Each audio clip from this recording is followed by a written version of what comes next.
Koiki Media, we're bringing the world closer to your doorstep.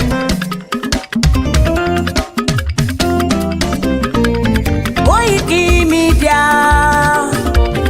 Koiki Media, Koiki Media, we bringing the world closer to your doorstep.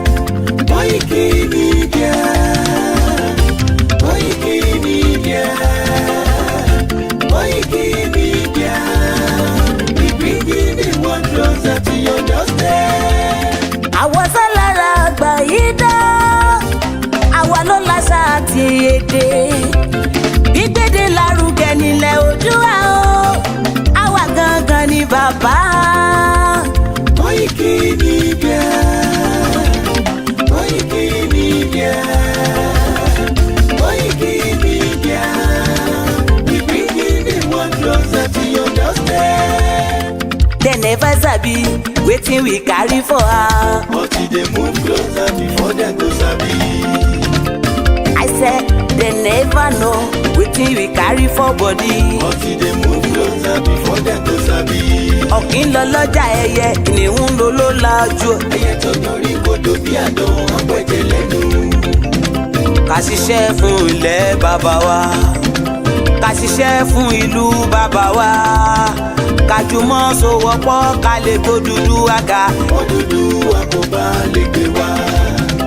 Ọmọ Odùduwà ṣe gírí, ẹ dìde fún ẹ̀tọ́ adúláwọ̀, ká lè jọ jùmọ̀ gbé délẹ̀ ìlérí, káwa lè gba ògo ilẹ̀ wa, ká ṣiṣẹ́ ká lè jọ gbàdé, ká lè gbàdé adé adúláwọ̀, àwa ni mọ̀lẹ̀ tí yóò tàn káàkiri.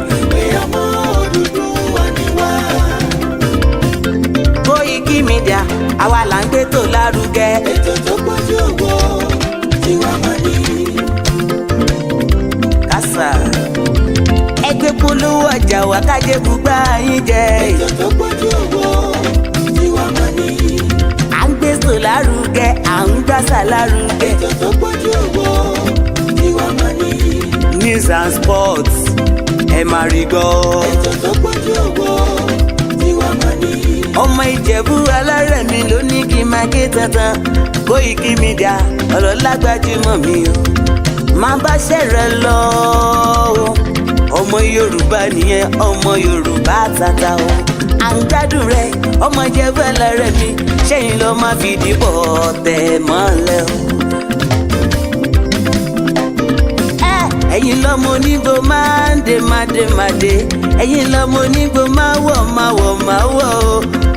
Igbó máa wọ̀ tájòjì ò gbọ́dọ̀ wọ̀, àjòjì tó bá wọ̀ bẹ́ẹ̀ á tẹ̀lé ní ẹbọra. Ẹ̀yin lọ máa náwó kóyìnbó tó dé, ìgbà tó yìnbó dé o, owó náà dẹ́ tún pọ̀ sí o. Koiki Media ṣàwa ní bàbá. Koiki Media àwọn ní bàbá. Koiki Media àwọn ní bàbá. Àdáńtọ́ àtúnpèrègèdè. Koiki Media àwọn ní bàbá. Àwa là ń gbé tò lárugẹ, jẹ́ ká jọ gbọ́ o. Koiki Media àwọn ní bàbá. Àtúnjàfẹ́tọ̀ ilẹ̀ wa, fẹ́tọ̀ ilẹ̀ Yorùbá. Koiki Media àwọn ní bàbá. Ọmọ Oòduà ni wá o, tọkàntọkàn. Koiki Media àwọn ní bàbá. Ikú tí ó ṣe bí lébi òsì, àdìmú bàbá iyọ̀. Koiki Media àwọn ní bàbá. We bring you work closer to your doorstep. Koiki Media àwọn ní bàbá. Afẹ́fẹ́ tó ń fẹ́ o, tó ń kan gíogò lára ni. Koiki Media àwọn ní bàbá. Àpèrègèdè Olódùmarè ló fún wa ṣe. Koiki Media àwọn ní bàbá. Gbogbo ayé ẹ gbọ́, àwa ní bàbá o. Koiki Media àwọn ní bàbá. Ẹ máa bọ̀ wá ẹgbẹ́ polówó ọjà yín wá o. Koiki Media àwọn ní bàbá. Odùduwà lágbédá ní, òtítọ́ lágbédá ní. Koiki Media àwọn ní bàbá. A kì í sọ̀dálẹ̀, a kì í sóníkèéta. Koiki Media àwọn ní bàbá. Àdúró tán, a tún pèrègèdè. Koiki Media àwọn ní bàbá. closer to your doorstep. Àwọn ní bàbá. Koiki Media is around. To give us latest. Is around. To give us latest. Ladies and gentlemen, Ẹ mú kalẹ̀ sílẹ̀, ẹ tẹ́tí ẹ gbọ́ ètò tó kojú gbogbo. ladies and gentlemen, Ẹ mú kalẹ̀ sílẹ̀, ẹ tẹ́tí ẹ gbọ́ ètò tó kojú gbogbo. Koiki Media is around. To give us latest. Koiki Media. Koiki me.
Well, it's a Sunday, the 23rd of March 2025, and I say good evening and welcome to another episode of Koiki Media, bringing the world closer to your doorstep as we continue our campaign, our awareness and preparation for as many of the activities that will eventually allow us to have our own independent Yoruba country.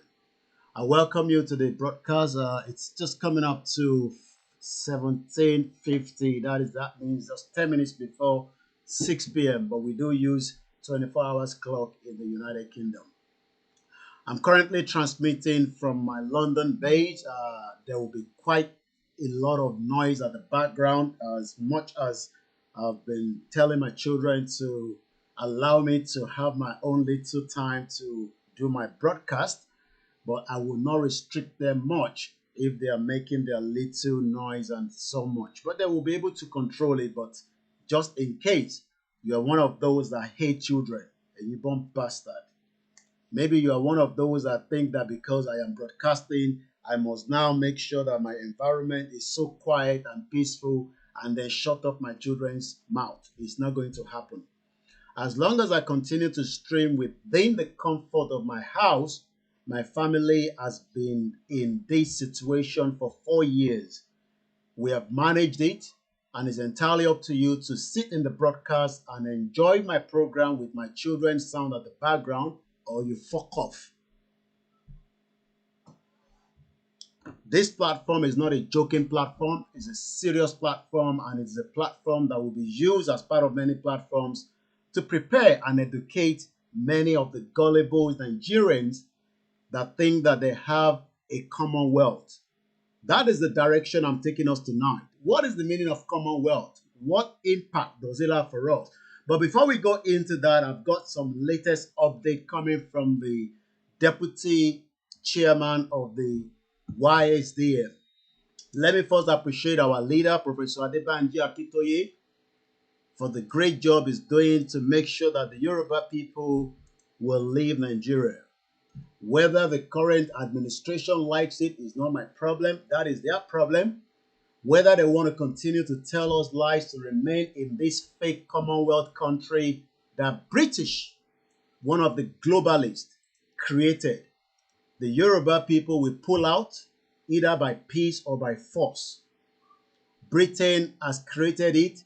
We will pull out. The rest of the indigenous people can remain in that shithole contraction known as the jungle. My broadcast will be in English and Yoruba. Please do not tell me to speak Yoruba because the Yoruba broadcast. You have listened to many Yoruba presenters, they speak Yoruba, they don't speak English. This is a different platform. This is an international platform, and we use many activities of what is happening around the world to also gauge why the Yoruba people need to leave. The Commonwealth is one area that many Nigerians think that because we are Commonwealth citizens, it will allow you to get to UK for free. It doesn't happen like that. It's one of the most corrupt organizations that we need to allow ourselves as Yoruba people to pull out of Nigeria, and we can have cordial relationship with Britain, but not under the fraudulent Commonwealth. So good evening and welcome to the broadcast. Fẹ́yìn àǹfààní gbogbo èèyàn tí ẹ ti ń darapọ̀ mọ́ wa, bó kí n pẹ́ krọ́lẹ̀ ẹ káàbọ̀ sórí ìkànnì wa tí à ń pè ní Koiki Media. Ìkànnì tí ó wà lára àwọn ìkànnì tó ń jàjàǹgbara fún ìran Yorùbá láti lè tú nínú ìdì àti àdánwò tí àwọn Britain kó sínú ẹ̀ tí wọ́n fi ń pè ní Commonwealth. America jà tó fi gbára wọn sílẹ̀. Trump is talking about Commonwealth. Already the American citizens are warning him in advance not to go near this fraudulent globalist organization called the Commonwealth. But don't expect that from your corrupt politician. They are used to having this Commonwealth so that they can continue to allow Britain to suck all the resources out of the Yoruba land. And many Yoruba people will not have the privilege to be given the visa to live in the United Kingdom. Not some of us that have been managed to run out of Nigeria and live here, but 60 million people's lives are in danger. So like I said, I've got a good news coming from the deputy chairman of the the deputy chairman of the YSDM, the Yoruba Self-Determination Movement. We have talked about the YSDM many times. By now, if you don't know, I cannot help you, but we will continue to tell you that YSDM is not a group. Do not ever mix YSDM with a group. No. It's about 20, almost I think about 92 groups that are involved inside the YSDM. And what is the job and the role of the YSDM? Hopefully when I've called him on a short notice, and this is where we have leaders. Apart from if they are busy with their family issues as well, we cannot just pull them out from their family engagement. But what I've been able to do, I've just called Kayode Mola as the program was starting. I did not inform them already, but I've given him notice that in the next 5 minutes, we're already 15 minutes into the program. Màá wá bá wa sọ̀rọ̀ nípa update lórí ibi tí wọ́n ní kí àwa ìran ọmọ Yorùbá ká lọ máa fi owó wa sí, torí pé we need a lot of money to fight this movement. And when I use the word fight, fight is part of campaign, poster, awareness, logistics, security. It's not just when people say fight, it's not just about carrying AK-47. The Yoruba people are one of the most intelligent people, and we will do it as it is meant to be done under the international law to leave Nigeria with the support of every single one of us. So, tó bá ń sọ̀rọ̀ pé ká lọ dáwó, ẹlòmíì máa ń rò pé bí wọ́n ní kó lọ máa dáwó tó máa fi ja ogun. No. Owó tá a fi túra wa sílẹ̀ kúrò nínú ìdì tí wọ́n ń pè ní the union of this fake Commonwealth. The union that Britain forced us together. Gbogbo ìlú tí Britain colonized, òun lè ń rí nínú screen here. For those of you that are watching us, and I say good evening and welcome. My name is Olayomi Koiki. Ìní 23rd March 2025 at exactly almost 2 minutes before 1800 hours. Tí 1800 hours ò bá yé yín, ẹ kò sá sọ pé aago mẹ́fà fi lọ lù. In the Yoruba homeland is about 1 hour ahead, and that means ẹ ti wà ní aago méje. Mo kí gbogbo àwọn aláwẹ̀ lọ́tùn lósì.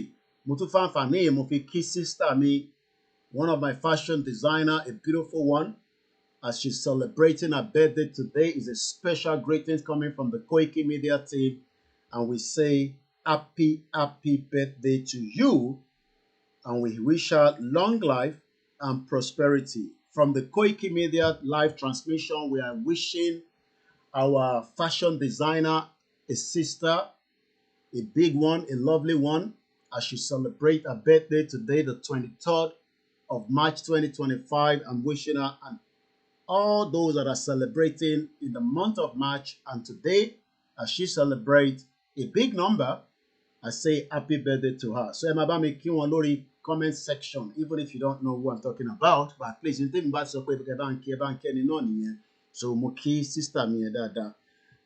Let me quickly call Kyle Demola because there's a lot of areas I want to cover. What you need to do is share the program, okay, from Ekiti State to every part of Yoruba land and across the globe. I will not be calling your names out because we have a task to do. So, Ejeka Koko Sare pe Kayo Demola, just to give us update on what we need to know regarding the payment system, why Yoruba people need to support the payment into the YSDM. You have the line with you. I know you must have been very busy. I've pulled it out of your family. I've pulled it out on a Sunday. But that is the task and the role of a media. That is the task or the role of a leader. Kayo Demola is one of our leaders. You don't have to see his face. I'm sure most of you know who he is. He's going to crack on quickly. We're not going to take his time. Maximum 5 minutes. What is the update, sir? Lori Oro, YSDM in terms of our contribution. Is everything perfect? Is everything working? That is all you need to update us. You don't need to tell us anything else because I know people are looking for a shiri and sharing Lori platform on it, but we're a serious platform and we're not joking when it comes to the movement. So Kyle Demola is on the line. He is the deputy chairman of Akintoye under the YSDM. Go ahead, Mr. Kyle Demola. Mr. Koiki, I'm happy to report to the Yoruba people. We've got confirmation now that the donation and the subscription is now working perfectly on the YSDM website. So I want to donate to Wufuwa to the support in Ajowa. I think everything is now ready. You can go to the YSDM website, www.ysdm.org. Whatever you have, you can either donate or subscribe to give us your monthly stipend. We will be very grateful.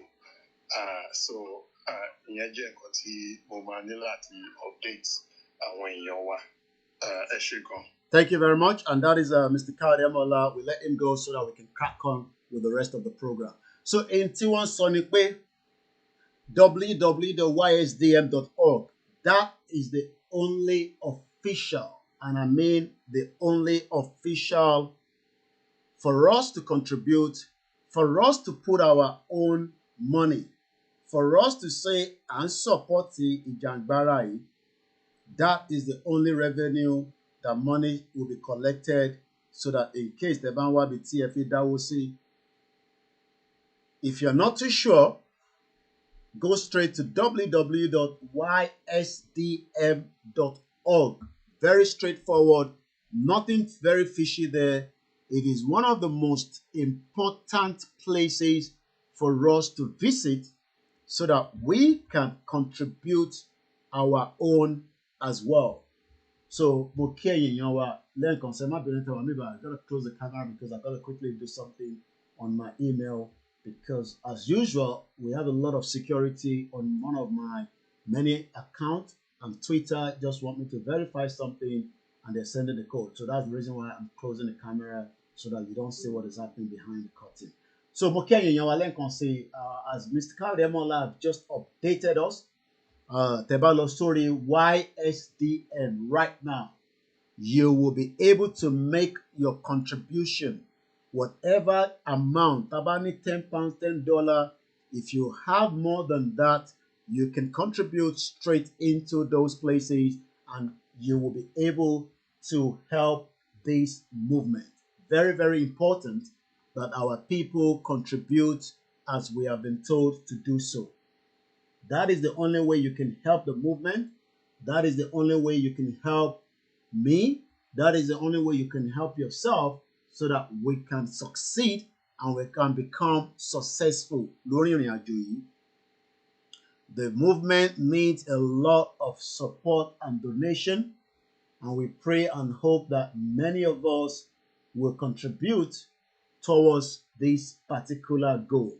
What is the goal? The goal that the Yoruba people that have 60 million Tofedaduro tó fẹ́ gba ara wọn sílẹ̀. We need every single one of us to contribute. If you go there, you can do your monthly, you can do your direct debit and all that. Load the website. It doesn't have any account number apart from if you're sending money to the local currency. I'm sure most of you understand what that means. So the local currency, but some of us have been using it as well because the portal to the YSDM was not fully in operation. But right now, as we've heard from the deputy chairman of the Yoruba World Media, that the portal is now fully working. YSDM by now, just like people watching my telephone number. YSDM, all you need to do is .org. It takes you straight there, and you can do all those donation and support that is needed to run this movement, to make this movement a successful outing. Because Yoruba Madaduro, nobody can stop it. They can delay it, but they cannot stop it. And there's no amount of how they delay it, eventually Yoruba Shimano. Because they can try to deceive Nigerians and say, oh, election and all that. Yes, that is the normal norm of a criminal politicians. Their job is to deceive you. Their job is to make up paro for you. What in paro lataye ni Britain was one of the most criminal country in 1959 that rigged the election for the Fulanis, because Hausa has been taken out for a very long time. So there was never any Fulani, even during the time that we were getting independent. So kò ń ṣe pé 1960 or 1959 ni wọ́n ṣẹ̀ lé àwọn Fulani lọ. Fulani has been chased out even before that period. But that's another discussion for another day. I want us to focus, concentrate on the discussion as we are pulling it out one at a time. So again, gbogbo ẹni tí ó fẹ́ contribute, ẹni tó fẹ́ dáwó láti fi support the YSDM, the Yoruba Self-Determination Movement, you can do so by visiting their website and donate to the Yoruba Nation Central account. Ẹ má dáwó fún ṣífù máa, ẹ má dáwó fún individual tó náà wọ́n create a security account and àwọn ní security. All these are criminals. Nobody should donate. I will never come out and tell you donate to owó fèmí náà pé mo ti establish a security network kan tó máa jà fún Yoruba Nation. Irọ́ ló wà ńbẹ̀. Just like we all know, the only leader that we have and the only existing leader that remain into this particular movement remain Professor Adebanji Akintoye. Tẹ́ ẹ bá mẹ́ni tó ń jẹ́ bẹ́ẹ̀ by now, á jẹ́ pé bóyá ọmọ Yorùbá tó ṣẹ̀ ń wá ibi tí tẹ́sẹ̀ fi fìsì, because a lot of Yoruba people are confused people. They're still waiting for 2027 so that their life will be better. Seyi Tinubu will not make your life better because he's a criminal like his father.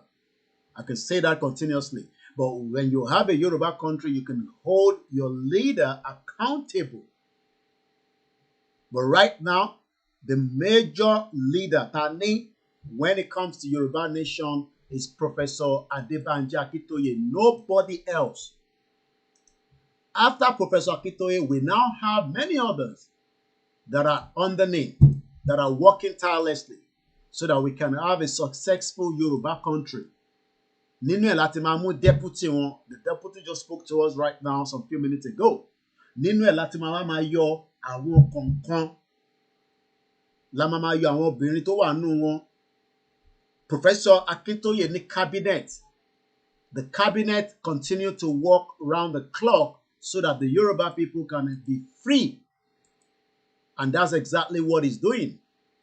Àwọn nìkan ni wọ́n ní mandate láti sọ pé ìgbà báyìí la máa jáde. Nobody else.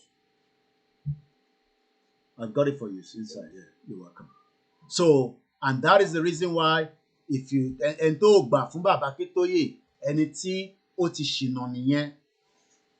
Bàbá Akintoye ni leader wa, and he remains our leader, and he will still remain our leader. Tababa mú Bàbá Akintoye, then we can be talking about the structures of others. Igboho is just one man that he has told me personally, he has said it outside the public, he has said it with Baba Akintoye, òun ò lè kúrò lẹ́yìn Baba Akintoye, kódà kẹ́ lọ ṣògùn, òun ò ní kúrò lẹ́yìn Baba Akintoye, because Igboho mọ the right thing for the Yoruba people. And we hope that gbogbo ẹ̀yin tí ẹ ní this kind of powers, tọ́lọ́run fún yín àwọn agbára yìí, tó fún yín ní ẹ̀mí tó kí dáadáa, you will also be able to fight on our behalf. So that kò ní jẹ́ pé Ìgbòho nìkan tẹ́ bá ń dúró de bá Gani Adams bó ṣe káàkiri nìyẹn bẹ́ẹ̀ ṣe oníwòlímọ̀. Mo ní kó lọ sákúrẹ́, the new Aláàfin ní Ìgbòho ní Gani Adams lọ́nkí. Wọ́n ń pààyàn lákúrẹ́, Ọ̀yọ́ ló lọ. A tún sá padà sékòó. Àlọ́nà bíá ilé ń gejẹ ẹni tó ṣe lè lọ sílé. So if you're waiting for somebody like Gani Adams, I can say a lot of people will die in Ondo State. So ó better ká tètè múra sílẹ̀ dáadáa káwé ní tó máa gbà wá. Gbogbo ẹ̀yin tẹ́ jẹ́ alágbára l'Ondo State, ẹ má dúró de Gani Adams. It's not coming to save you. Many people will die. Àwọn èèyàn máa kú. You okay? Yeah. Come and take what you want to take. Eh? I'm telling you to give me my book back, but she wouldn't listen. Kí ló dé tó fẹ́ fi ní ìwé? Níbo ni tọ̀dọ̀ tiẹ̀ wá? I go back with my book, I remember. Okay, share the job, okay? You know I'm on the program now. You see? That's a people on the program. So, ẹ má dúró de Gani Adams, gbogbo ẹ̀yin èèyàn ńláńlá ẹ̀yin alágbára tẹ́ ń bẹ ní gbogbo ilẹ̀ Yorùbá. Tá a bá dúró de Gani Adams, ikú máa pa gbogbo wa tán nítorí pé òun náà ń sá fún ikú. Kò fẹ́ yẹ ká gbádá funfun ẹ̀ kó stain. So he's always running all over the place. I saw him saying that he wants to kill Aláàfin. Ta ló bẹ̀ wọ́n ṣe kọ́ lọ kí Aláàfin, kó fi Aláàfin sílẹ̀, kó má corrupt bàbá wa Aláàfin. Kò Aláàfin ń bọ̀ láti Canada, ẹni tó bá dẹ̀ jẹ́ diaspora, wọ́n kì í parọ́. Òtítọ́ ló máa ń sọ. Gani Adams ti parọ́ fún wa, ó ní òun ò ṣe Yorùbá nation. Ó ní Yorùbá nation kan lóun fẹ́, òun ò tí fẹ́ Yorùbá nation nísìn. Ó dìgbà tó bá pa gbogbo wa tán. So èyí tẹ́ jẹ́ alágbára, ẹ kóra yín jọ. Ẹ má dúró de Gani Adams. Kò ní any reason tá a máa ní à ń dúró dè. Ó dẹ̀ ń jowú ni. Until tó bá padà sílé, la máa fún ní respect àti akọ́lé. But for now, lórí platform ìyàwó ní fún ní respect. Ìgbòho dẹ̀ rán mi iṣẹ́, mídíà ni mí. Bàbá Akintoye rán mi iṣẹ́, ẹ̀ẹ́dẹ̀ lè ní kí n shut up ẹnu mi.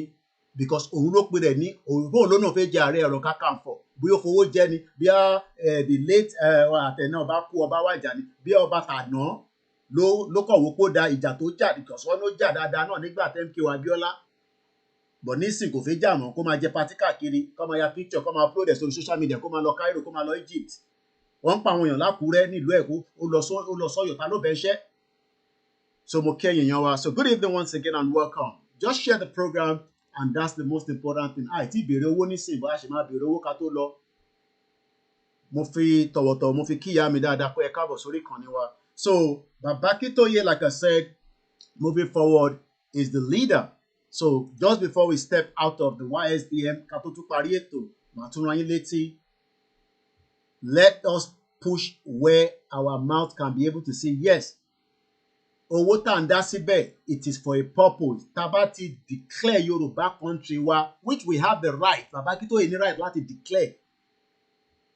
Tó bá declare, bó bá wọn Tinubu kó ṣe state of emergency, tó bá bí bàbá ńlá anybody kó máa bọ̀ kó náà fi wá ṣe state of emergency nílẹ̀ Yorùbá. Ẹ mọ tán pè lọ́mọ Yorùbá, ní láti fi gbẹ́nu sọ̀rọ̀. Àwọn ọmọ Igbo ló sú ẹgbẹ́ ló ń ṣe state of emergency fún ọlọ́mọ ìlọ tí mo tó yẹ kó fi. Ọ̀dẹ̀ tí mo tó fẹ́ kó ṣe. As I speak to you today, there's another bomb blast or explosion that has happened in Rivers State. Nígbà tó bá jó gbogbo ẹ̀ tán, ní tí Tinubu máa fi ṣe government àárí. Tó lórí òun pé ní a sọ fún títí. Ẹ ṣáfi jẹ́ kí ọ̀rọ̀ yìí kó dogun nígbà tó bá dogun nísìn. Ẹ wá rò pé máa sá lọ. Ẹ ní sá lọ anywhere. Gbogbo yín pátápátá àti Tinubu. Ẹ ní sá lọ anywhere. Torí à ń sọ fún yín nísìn pé àwọn ọmọ ìjọ ń bínú, Biafra ń bínú. Kátẹ́ sọ pé àwọn Hausa lè trust àwọn yẹn torí àwọn nǹkan táwọn fẹ́. The country is in turmoil. The country is not fully working. And gbogbo títí òfin ṣiṣẹ́ ká bẹ̀rẹ̀ sí wọnú ètò. Ẹ jókòó dáadáa. Mo ní tẹ́ bá ti wá sórí bíbá gangan ni mídíà tó máa gbé. Ṣé rí gbogbo bí tẹ́ ti lọ tẹ́lẹ̀ yẹn?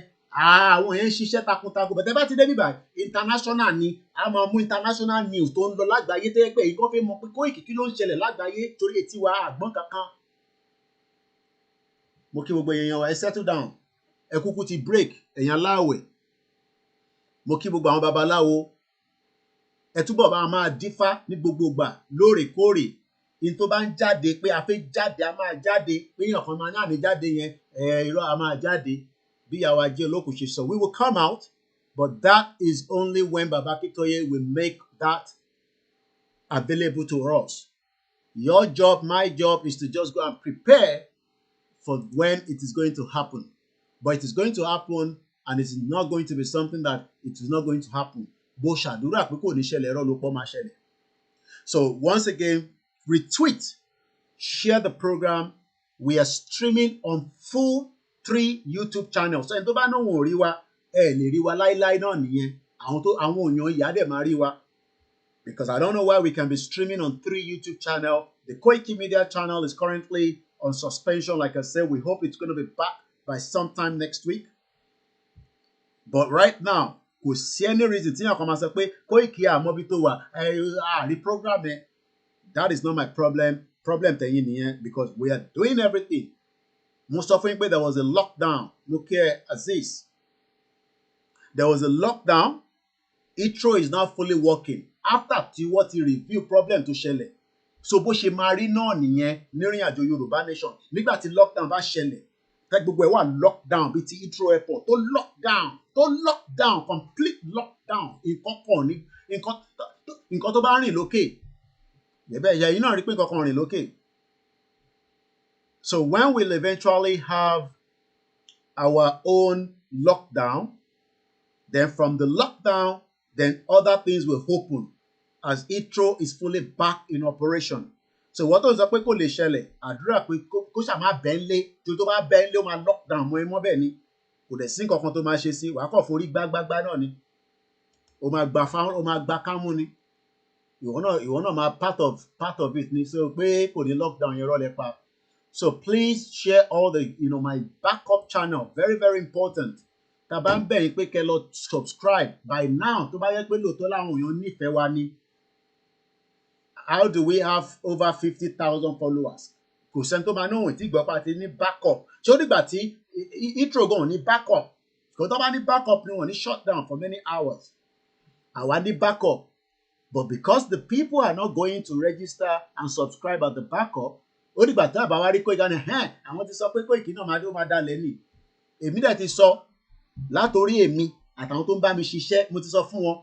Torí ẹni tó bá compromise láàrin wọn ó bá lẹ̀ lọ nìyẹn problem tí wọ́n nìyẹn ó bẹ́tà kó má bá mi ṣiṣẹ́. But èmi tí mo jọ́ ọ̀gá wọn CEO Koiki Media ti bá dalẹ̀ Yorùbá nation kílẹ̀ yọ̀ mí kí n máa lọ kò sí kankan tí mo ń ṣe láyé mọ́. Ìyẹn ò ń ṣe pé tó bá ti mọ̀ pé ó ṣàní ìdálẹ̀. Bọ̀ pé àwọn tó kù náà bá ní àwọn ń ṣe Yorùbá nation tẹ̀tú wá ń ṣe nǹkan míì ilẹ̀ máa yọ̀ yín ilẹ̀ máa mú yín. It's as simple as that. Ìyẹn ò ń ṣe pé ẹni tó bá dẹ̀ lọ rí ó sì máa mú ẹ náà ni.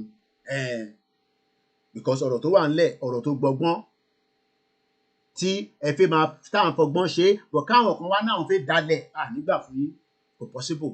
So what we're going to be talking about is almost going to be on the Ashimeye Bolapo ni. I've only done 36 minutes. We hope to have our full broadcast of 3 hours or if not a little bit, but I don't want to keep it more than 3 hours.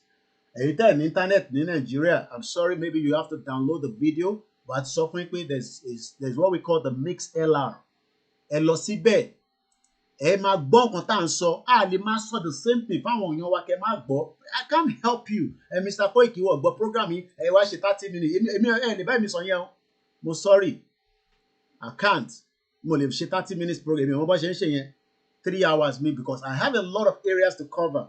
Kí wọ́n máa ṣọ ṣúkúṣúkú. Mo kẹ́yìn tẹ́wà lórí Mixlr. Èèyàn mẹ́rin ni. Tó bá mọ link yẹn, we are posting this link frequently. And like I said, we are streaming on 3 YouTube channels. So kíyàn kan sọ pé òun wá rí wa, òun ò gbọ́ wa, á jẹ́ pé nǹkan kan ti ṣẹlẹ̀ nìyẹn. Moving forward quickly, before clear àwọn area kankan kí tó move forward ni because as usual tá bá ti wọnú program lọ tá ti dé international level, mo fẹ́ kí nǹkan kan tún gbé mi padà wá sẹ́yìn. So a lot of people have been, calling and saying, Mr. Koiki ti wà bias, ìjà tó ń jà ní Ifọ̀n àti Ìlúbù. Ṣé ẹ kẹ́yìn tẹ́ máa jà? Ìbéèrè, ṣé ẹ kẹ́yìn méjèèjì máa jà? Ṣé jẹ́ kí community méjèèjì máa jà? Ẹ lógun lọ́wọ́, èyí tẹ́ lógun kan yìnbọn síyàn kó má wọ̀ yín lára. So nígbà tẹ́ bá ti yìnbọn síra yín tó wọ̀ yín lára, then that means pé Fúlàní tó yẹ ká fi bá jà, ẹ fi bá jà mọ́. We should be fighting the Fulanis. Èmi ní tí Fulani kan tó bá pa ọmọ Yorùbá kan ká pa mẹ́wàá. Tó bá pa méjì ká pa 20. Ìyẹn ò ń ṣe pé kíní wọ́n lè máa pààyàn kíyàn wá dákẹ́ kó fold hands. Tó bá pa ẹyọ kan ẹ pa 10. Tó bá pa méjì ẹ pa 20. But because we are always waiting, a kì í react. So fún ẹ̀yin èèyàn wa tí ẹ wà ní Ọ̀ṣun State, mo kí Azeez for the super chat. Ó ti send owó sí mi lénìí, mo ní láti sọ èyí tó send. Ó send Western Union, mo ti gbà á. Báyà pé receipt ẹ̀gán wà níbí báyìí. Tàbá rẹ̀ tó tún fẹ́ fún mi lówó. Owó la nídìí ní sẹ́mi, ò ní ìjẹ́jọ́ kankan mọ́. Receipt lélẹ̀, mo ti gbà á. Tí wọn náà bá jẹ́ pé nǹkan tí mò ń ṣe, wọn náà fẹ́ máa fi gbowó ni bẹ̀rẹ̀ sí ń ṣe. Kò sẹ́ni tó dẹ dúró. I need a lot of media. Mo kí ẹ, Azeez kò ní tán bẹ̀ fún ẹ. Ọlọ́run bá ń dúró tiẹ̀. So where we are right now is that there is a crisis going on in Osun State. Crisis yẹn le gan. Wọ́n ní kò ń ṣe ní, kò ń ṣàná ló bẹ̀rẹ̀. Olúkálukú máa pa ìtàn oríṣiríṣi náà ni àtayébáyé náà láti ń pàtàn. But what in táwa argue ní sí ni pé ṣé irú ìjà bẹ́ẹ̀ ló yẹ ká máa jà gẹ́gẹ́ bí ọmọ Yorùbá? I'm sure pé àti máa ráhùn tó ti máa marry ara yín, tẹ̀tí bára yín sùn. I'm sure pé wọn náà máa lọ síbẹ̀, lọ máa mọ tí bẹ̀ wá ṣe fàájì ń bẹ̀. Nígbà tẹ́yìn ìlú méjèèjì bá wá ń jà báyìí, ìlú méjèèjì ń jà. Then báwo lẹ ṣe fẹ́ ká gbé investment wá sí ìlú yẹn nígbà tẹ́ bá ti para yín tán? I'm not going to show any videos here. All the videos have already been posted. I'm not here to support or work pé èèyàn kan la máa support. No. My job is káwa pẹ̀tù sí lẹ́nu ni. Mo ti ní kó bá mi wá nọ́mbà àwọn kábíyèsí ká bá wọn sọ̀rọ̀. Nísìn tí ó ti wá sórí ọ̀rọ̀ social media, àwa gbọ́dọ̀ panú ẹ̀ ni. Tó bá dẹ̀ pé wọ́n sàsí bẹ́ẹ̀ náà ni ẹ jẹ́ ká ṣètùtù kí gbogbo ẹ̀ ní, because a ti wà lójú agbami. Irú ìjà tẹ́yìn jà yẹn nísìn, àwọn ò ní jà, but tí nǹkan bá dé nígbà tẹ́yìn bá ti ń bára yín jà, then tí wàhálà bá eléyìí táwa fẹ́ bá lọ nísìn, ẹ máa fi tí ń disturb wa náà. À nídìí yẹn, à nídìí kílẹ̀ Yorùbá kọ̀ọ̀kan máa bára wọn jà nísìn. So mo bẹ̀ yín, because aláwọn tó ń ṣe Yorùbá nation, àwọn kan tún ní ẹ pé kan náà àwọn community yẹn wọ̀ ṣe Yorùbá nation, wọ́n wà against it. I don't think so. There will always be. Ṣé àwọn gbogbo ọmọ Yorùbá ló ń support Yorùbá nation? So that, yes, I'm now told the support within the community. But what I am here to say is that we need to just plead with this community. À ń bẹ̀ yín ni. Èmi Koiki ń bẹ̀ yín ni. Wọ́n ní kò sọ́wọ́ olóṣèlú ń bẹ̀. It does not matter. But what matters is that ẹ wo ti àwọn abiyamọ, àwọn ìyá tó kàn ń lọ ká. Ẹ mọ̀ pé tá bá tẹ̀ ẹ́ pé Fúlàní fún wa bá wa jà nísìn, àwọn bá ṣe fẹ́ protect gbogbo àwọn ìyá wa tó ń sá káàkiri yẹn. Ẹ wo àwọn ìyá oníyà tó kàn ń lọ tó ń bọ̀. Ẹ ti dà wọ́n nú. Wọ́n ti para wọn gan. Ọ̀rọ̀ tí mò ń sọ, ìjà yẹn kò ń ṣèjà kékeré, fíìmù kékeré la rí wò lórí social media. Some of the videos we can upload it. So I'm not here to defend any one of you. Àtẹn tó pè mí o, àtẹn tó pè mí, èmi kọ́ mo á defend yín. No. My job is to tell you to please look into this and ask, ṣé ó necessary pé ká jà nísìn, ká bára wa jà nísìn? Àwọn kan ló ní ibẹ̀ tẹ́lẹ̀, èèyàn kan ló wá gba ibẹ̀ tẹ́lẹ̀, gbogbo yẹn à need yẹn. It need ni peace in Yoruba land. We need the peace. And I pray that we will have that peace very soon, as many of you have watched. Some of those images are very upsetting. Nígbà tí àìtí ogun kan tí dé, à ń bára wa jà, à ń dá ogun sílẹ̀. Àwa gan tí a fẹ́ gba orí M1 kọjá, kò ṣe side yẹn la fẹ́ gbà kọjá náà. Àwa tá fẹ́ lockdown bíi ti Heathrow airport, kò ṣe bẹ́ẹ̀ la fẹ́ lockdown. Ẹ má lọ́ọ̀kì Ìfọ̀n, ẹ má lọ́ọ̀kì Lóbò, ẹ má lọ́ọ̀kì Ìrìn, ṣé Ìrìn Ọ̀ṣun àbí bẹ́ẹ̀ àbí ẹ má bínú tí n bá pronounce dáadáa. Mo bẹ̀ yín ni. So gbogbo ẹ̀yin èèyàn wa tẹ́ bá mọ àwọn èèyàn ládùúgbò ní agbègbè yẹn, please tell them that èmi Ọláyọmí Kóìkì. Èèyàn kan pè mí lánàá 1 hour. Everybody will always have something to say, but in táwa ń sọ ni pé a bẹ̀ yín ni. Àti Ìlúbò, àti Ìfọ̀n, àti ṣé ẹ̀sìn àbí kíní kan, I can't remember the other side. we are pleading. À ń bẹ̀ yín ni pé kẹ́ jọ̀ọ́. À ń bẹ̀ yín ni. À ń bẹ̀ yín. And I hope that mo mọ̀ pé àwọn kan ò ní gbọ́. Ṣé rí nǹkan tó àwọn yẹn máa ń believe ni pé àwa náà máa retaliate. Yes, it's normal. Normal nìyẹn. Ẹ ti wá bà nǹkan wa jẹ́, àwa náà máa bà nǹkan jẹ́. But ẹ máa rántí pé a lè get development kò ń ṣe nínú pé country ta wà náà ní sí nǹkan sẹ́fù. Tẹ bá ń jàjà báyìí, tá bá délẹ̀ lérí, development ò ní dé sí gbogbo bẹ̀yẹn o. And we don't pray something like that. Àwa fẹ́ kí development wà káàkiri gbogbo ilẹ̀ Yorùbá. Èmi gan fẹ́ gbádùn ilẹ̀ Yorùbá. America mi has not left America. Kò tí travel ayé ẹ̀rí because wọ́n ní 52 states. Kò dẹ̀ tí rìn 52 states yẹn tán. So in the future, ṣé nígbà tí mi bá dá iléeṣẹ́ síbẹ̀ ẹ̀ nísìnyí tẹ́ bẹ̀rẹ̀ sí bára yín jà ẹ wá lọ jẹ́ iléeṣẹ́ wa. Could make sense. So we are here to just say please and please ẹ bá wa sọ fún gbogbo àwọn tẹ́ bá mọ̀. Àwa wa tẹ́pọ̀ sí o media àwa kò ní pa promote it. We are just pushing the message out because àmọ́ orúkọ báyìí tẹ́lẹ̀ wọ́n ló ti ṣẹlẹ̀ rí tẹ́ nígbà tó ṣẹlẹ̀ yẹn èmi wá bí ṣe máa jẹ bí ṣe máa mu ní UK báwo ṣe fi mọ tó ṣẹlẹ̀ ní Ifọ̀n. But now that the social media ìyẹn la ṣe ń sọ pé we are in the new media era. Media tó máa rí gbogbo nǹkan ó ti yàtọ̀ sí media ti tẹ́lẹ̀ tí kọ̀ọ̀kan máa ṣẹlẹ̀. So ìyẹn ló ṣe jẹ́ kó spring out quickly tó lọ káàkiri gbogbo àgbáyé. And we purposely push it out there so that káwọn èèyàn lè rí i pé ilẹ̀ Yorùbá ń bára wọn jà. Àrà àwọn tó máa ṣàdúrà, àrà àwọn tó máa gbàwẹ̀, àrà àwọn tó máa ṣètùtù, àrà àwọn tó máa lọ bá babaláwo. So that's all I can say because I got to move forward because we are already 44 minutes into my transmission. So mo kí gbogbo wa lẹ́ẹ̀kan sọ I say good evening. Mo kí bàbá wa Ìgbòho Òòṣà. Mo kí yín dáadáa. Mo kí George Akínọlá. Àtẹ̀yìn tá bá ń dárúkọ, àtẹ̀yìn tá dárúkọ because not everybody will mention their names. Again for secure, a lè kó gbogbo a lè mention Gani Adams because Gani Adams ò ṣe Yorùbá nation. Dẹ̀ ní kó ṣe Yorùbá nation but àwọn tó ń pa ni a ní kó lọ bá wọn yanjú ẹ̀. Let him go and resolve the problem of the people that are being killed. Torí kò ṣe Yorùbá nation, òun ò wá fún Yorùbá nation. It's not part of Yorùbá nation. Tí Gani Adams bá sọ fún pé òun ṣe Yorùbá nation, irọ́ ló wà ń bẹ̀. Because àwa pé nígbà tá a kọ́kọ́ bẹ̀rẹ̀, pé kò dá wa lóhùn. Àwọn Yorùbá One Voice lọ set up, àwọn lè ní àníyàn pé wọ́n fẹ́ Yorùbá nation but ọ̀gá wọn tó jẹ́ Gani Adams kò fẹ́ Yorùbá nation kankan. Bí a restructure ló fẹ́ I don't know but tó bá náà ń fẹ́ Yorùbá nation rọ́ ni àtẹ̀ní kó fẹ́ Yorùbá nation. People are being killed in Ondo State. Let him go there and sort the problem out.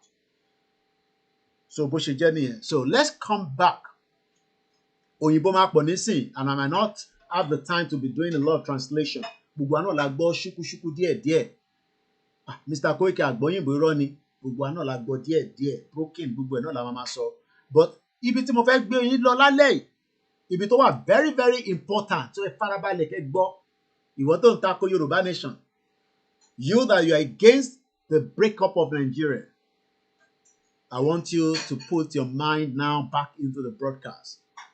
How many of you know the meaning of Commonwealth? When they talk about Commonwealth, kí ló ń common? Ìlóbù, okay, ṣé gan ni wọ́n ti correct wọ́n ní Ìlóbù ló ń jẹ́ Mr. Koiki ṣé gan ni. Mo kí gbogbo àwọn ọba méjèèjì tó ń bẹ ní gbogbo àwọn community yẹn. Ọlọ́run á fi á pètù sí community yẹn. Tó bá jẹ́ àwọn Fúlàní náà ló ń àwọn kan ní wọn kò ní ọwọ́ Fúlàní nínú o. Because mo gbọ́ tí brother mi kan mo fi dárúkọ ẹ̀ tó ṣe program tó ń sọ̀rọ̀ Fúlàní kò ní ọwọ́ Fúlàní nínú. Àwọn ọmọ wa ló ń bára wọn jà gidi ni o. Ìjà gidi ni o. Kápá ọ̀rọ̀ fi sílẹ̀ bẹ́ẹ̀. Kò lọ́wọ́ Fúlàní kankan nínú. Èmi ni mo sọ bẹ́ẹ̀. Àwa ti ṣe investigation kan lẹ̀. Kò lọ́wọ́ Fúlàní kankan nínú.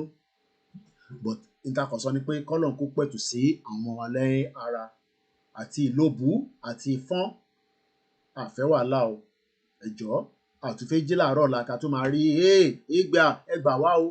Èmi fẹ́ máa gbọ́ lockdown àti lock ibì kan down ká lock it down bí Heathrow airport ká lock it down kí kankan máa rìn. Àwọn agbára tèmi fẹ́ kẹ́ gbé jáde nìyẹn nígbà tá a bá ti jáde fún night vigil kẹ́ gbé àwọn agbára yẹn jáde. sójà tó bá ṣẹ́rí tí kò gbẹmọ lára kó mọ̀ pé ọmọ Yorùbá ni wá ká ránṣẹ́ sí wọn kó yẹ pé àwọn tó tún ń bọ̀ máa pé ha ẹ̀ràn ti wẹ́ẹ̀tẹ̀ kí káṣọ máa gbẹmọ wọn lára ẹ̀rọ àwọn oògùn tó ẹ lọ bá àwọn bàbá yẹn àwọn bàbá kan sì wà láyé lọ́wọ́ gbogbo àwọn community tá à ń sọ yìí nísìnyí àwọn bàbá kan wà níbẹ̀ ẹ lọ bá wọn pé a máa jáde bàbá àfẹ́ fi jà àfẹ́ fi protect ara wa ni sójà tó bá gbé ọwọ́ báyìí kí ọwọ́ yẹn kó hang síbẹ̀ káwọn tó kó máa bèrè pé kó gbá ọwọ́ wálẹ̀ and it can be done ìyá mi àwo níyì wọ́n ní Koiki fíìmù tó ní ká lọ wò yẹn èmi ò lè wo ẹ̀yin àgbàlagbà ò ní lè wúrọ̀ àwọn fíìmù yẹn àwọn ọ̀dọ́ báyìí la lè wò ó kàn dùn mí pé íńtánẹ́ẹ̀tì ò sí fún púpọ̀ nú yín nílé ni ẹ lọ wo múfì tí mo ní kẹ́ lọ wò yẹn ẹ̀ tó báyìí ti wo múfì yẹn ẹ lọ wò ó èèyàn kan kò kú lọ́n porúkọ ẹ̀ kò kú mọ́ kíkọ̀ sáré fún yín ní picture torí a fẹ́ máa tẹ̀síwájú tí bá dẹ̀ ti gbẹ́nu sórí Commonwealth yẹn mo fẹ́ kí nǹkan kan kó bring me back ẹni tó ò báyìí ti wo múvì ìyàwó wo ní ìwọ́n ní Koiki ilé tó ní ká lọ wò yìí ti lágbára ju ó gbọ́dọ̀ lágbára fẹ́yìn àgbàlagbà bọ̀ fẹ́yìn ọ̀dọ́ gbogbo ọgbọ́n tá a máa fi ṣe gbogbo ẹ̀ a lè máa sọ lórí social media especially lórí ìkànnì Koiki Media ó ti wà under the radar ó yẹ kó yé yín so èmi máa lóríṣiríṣi èdè ẹ mọ̀ pé mo dẹ̀ gbọ́ Yorùbá dáadáa báyìí so èmi máa fún yín ní different coded way tẹ́ máa fi ní understanding pé yes nǹkan bọ̀ so fẹ́yìn tẹ́ fẹ́ lọ wo movie yẹn tẹ́ bá ní àyà bíi ti Koiki báyìí tó yẹ pé ọkàn yín ti kí gẹ̀ǹgẹ̀gẹ̀ǹgẹ̀ ọkàn wa kí bíi ti Jésù Kristi àti ti Muhammadu sallallahu alayhi wa sallam ẹ lọ wo movie orúkọ ẹ̀ ló ń pè ní Sisu ẹ ṣáà type ẹ̀ sórí Netflix yín àbí Amazon ẹ wá mọ̀ pé nǹkan ń bẹ ìyàn máa ṣe training ní gbogbo ìgbà ni bẹ́ẹ̀ ni wọ́n ní ìyàn kan dẹ̀ confam ẹ̀ náà bàbá wa mú ìdí wọ́n ní yes you are right Mr. Koiki it is not Fulani but we can't say if it's politics inside normally nìyẹn politics ilẹ̀ Yorùbá politics òfò tó ń ṣe yẹn náà ni but kò sọ́wọ́ Fúlàní nínú ìjà tó ń lọ lọ́wọ́lọ́wọ́ yẹn so mo tún fẹ́ mẹ́nu lọ síbẹ̀ yẹn máa ti move on so fẹ́yìn èèyàn wa èèyàn tẹ wà ń lé ó dùn mí gan pé mo ò lè show yín ni because kò wà tó wà lórí Netflix kò ṣe máa show fún yín báyìí if not màá kọ́ gbé Netflix mi màá tán tó bá yẹ pé mo wà nílé àwọn ibìkan wà tá a ti máa lọ máa wo àwọn fíìmù báyìí màá kọ́ kó yín papọ̀ màá tán Netflix yín fún mi màá gbé sórí large screen irú àwọn fíìmù báyìí mo fẹ́ kẹ́ lọ máa wò kẹ́ lọ kọ́gbọ́n ọgbọ́n bẹ nínú gbogbo àwọn fíìmù tí bá ní kẹ́ lọ wò ọgbọ́n bẹ níbẹ̀ ìmọ̀ bẹ níbẹ̀ but like I said a lè show yín nǹkan tí bá show yín nísìn kó má lọ affect channels wa I'm sure pé gbogbo yín rẹ̀ fẹ́ kí channels wa kó lọ́lẹ̀ so ẹ lọ wò ó ẹni tó bá lè láǹfààní tó bá níyàn tẹ́ lè wò lọ́dọ̀ ẹ mọ̀ bẹ́ ṣe ń download àwọn fíìmù gbogbo ilẹ̀ ní brain àwọn ibì kan wà tẹ́ máa ti ń download àwọn fíìmù yẹn bí ṣe gbọ́ ẹ download eléyìí kẹ́ lọ kó wá wo pé kí ni wọn náà lè máa fi prepare mind ẹ nígbà tí a bá ti fẹ́ dé ibi night vigil wà wá rí i pé nǹkan bẹ so bó ṣe jẹ́ nìyẹn now let's first I'm gonna first play a video so àti fẹ́ mẹ́nu lọ sórí Commonwealth but for you to understand the meaning of Commonwealth mo fẹ́ ká kọ́kọ́ gbọ́ bọ̀bọ̀ Alex Jones is one man that I've told you about many times ẹ jẹ́ ní kọ́kọ́ fún yín ní Twitter page ẹ̀ tọ́ba náà eléyìí ní followers American ni iṣẹ́ tó ń ṣe mo rò pé àwọn Americans lè dúpẹ́ fún tán bọ̀ èmi mọ̀ pé yìí ń dúpẹ́ fáwa Ọlọ́run àdẹ́bà ń dúpẹ́ fẹ́yìn náà bẹ́ẹ̀ ṣe ń dúpẹ́ fún mi ẹlòmíì ò lówó tó máa fún mi ṣẹ̀rí nísìnyí kóun náà ní pé kó subscribe kó máa sanwó every month he has 4.4 million followers but is a blessing to the Americans because of the work he's doing just like I am a blessing to you as well because mo mọ̀ pé I appreciate iṣẹ́ tá à ń ṣe and we cannot take it for joke mo kí gbogbo èèyàn wa Waris Jinadu ní Britico Commonwealth hijack aka British West Africa East Africa Company Virgin Commonwealth and on ọdún ẹni mo ti rí ibi tí reason tí mo ṣe fẹ́ sọ̀rọ̀ nípa Commonwealth George Foreman òun ti kú at the age of 76 kọ́lọ̀ fọ́ọ̀rùn kẹ́ We are not here forever. Má bẹ̀rù kú, àwa máa last, a máa dàgbà, a máa dògbò. Má bẹ̀rù pé Koiki. And like I said, èmi náà ti dé tán. Àjọ máa wà náà ni, àjọ máa ṣeré àríyá ní night vigil ni. Kò sí kankan tá a fẹ́ bẹ̀rù. Èyí ni kẹ́kọ̀ọ́ support wa, especially láti lè rìnrìn àjò yẹn. Mo kí gbogbo èèyàn wa o. Mo á lọ bẹ́ẹ̀ bí ṣe ń bá ọ̀rọ̀ lọ. Ọ̀dọ̀ Alex Jones ni mo ti rí reason tí mo ṣe fẹ́ sọ̀rọ̀ lórí Commonwealth. Ṣe rí nǹkan tó kọ sí bíbá nísìn. President Trump, this was even 6 hours ago, reportedly to accept the royal offer from King Charles for the US to join the British Commonwealth. Ẹ̀gbọ́n nǹkan tó kọ sí bíbá. Ó wá ní, I hope Trump was just joking when he posted the comment.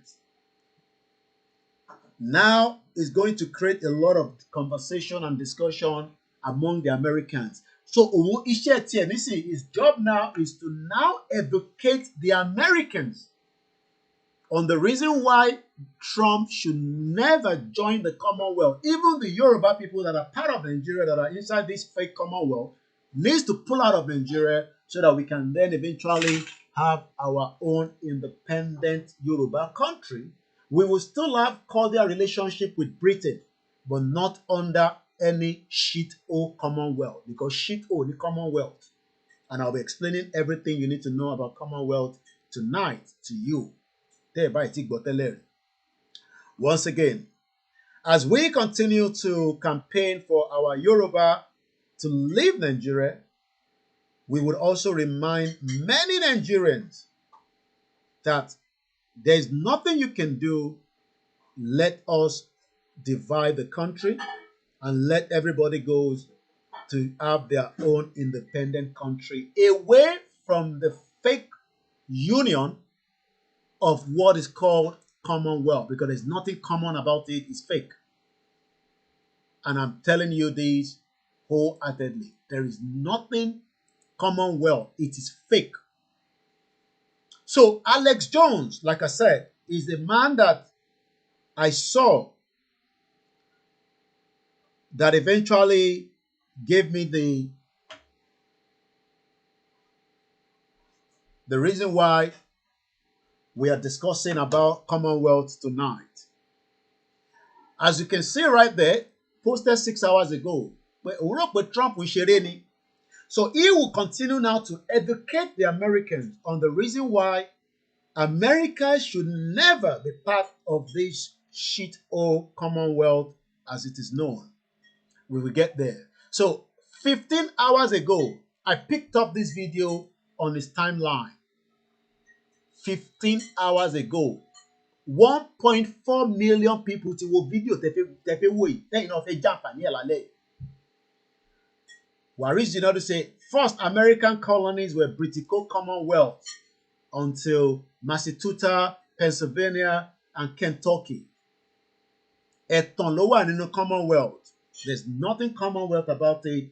It's just another way to deceive many innocent indigenous people that we should remain under this Commonwealth. Nothing common. Let us have our own independent country. We are better off. We can have good relationship with Britain. I'm not saying that we should not have cordial relationship with Britain, but not under a fraudulent Commonwealth, because there's nothing common about it. So the video that we are going to watch, like I said, was posted at about 3:16 a.m., I believe, US time. And this video has now been watched by more than 1.4 million people. So what do you think has happened? Many people thought they money per tele.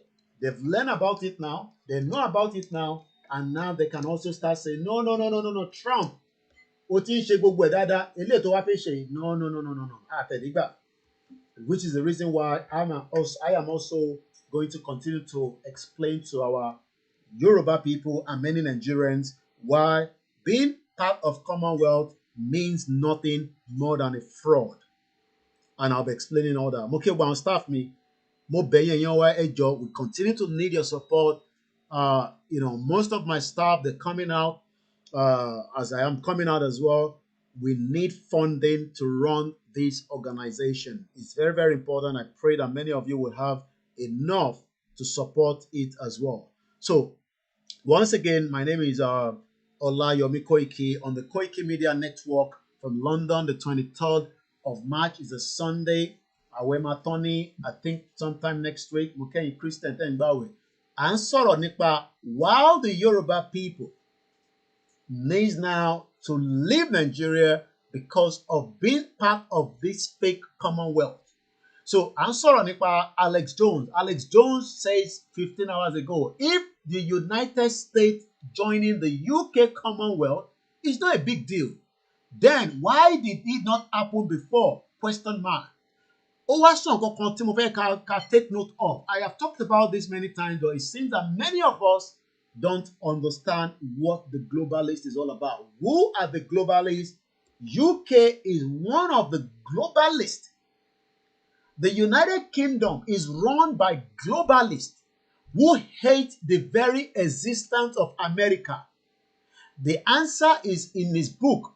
Kódà mo ti lọ wo ìwé yẹn bóyá màá rí kankan tí màá fi lè wá báyìí sọ̀rọ̀ lórí ìwé yẹn, but I realize that the book is not going to be free. I have to purchase it. That is the book, Alex Jones, 1984 to 1776. Tẹ́ bá dẹ̀ rántí, oh my God, wife mi ló gbé kinní kúrò ní bíbá nísìn. Ìgbà tí mo ti travel, ti move àwọn kankan kúrò lára bíbá. Ṣé rántí pé mo ní frame kan tí màá fi ń wọ̀nyí ní bíbá? Frame how America got their independence.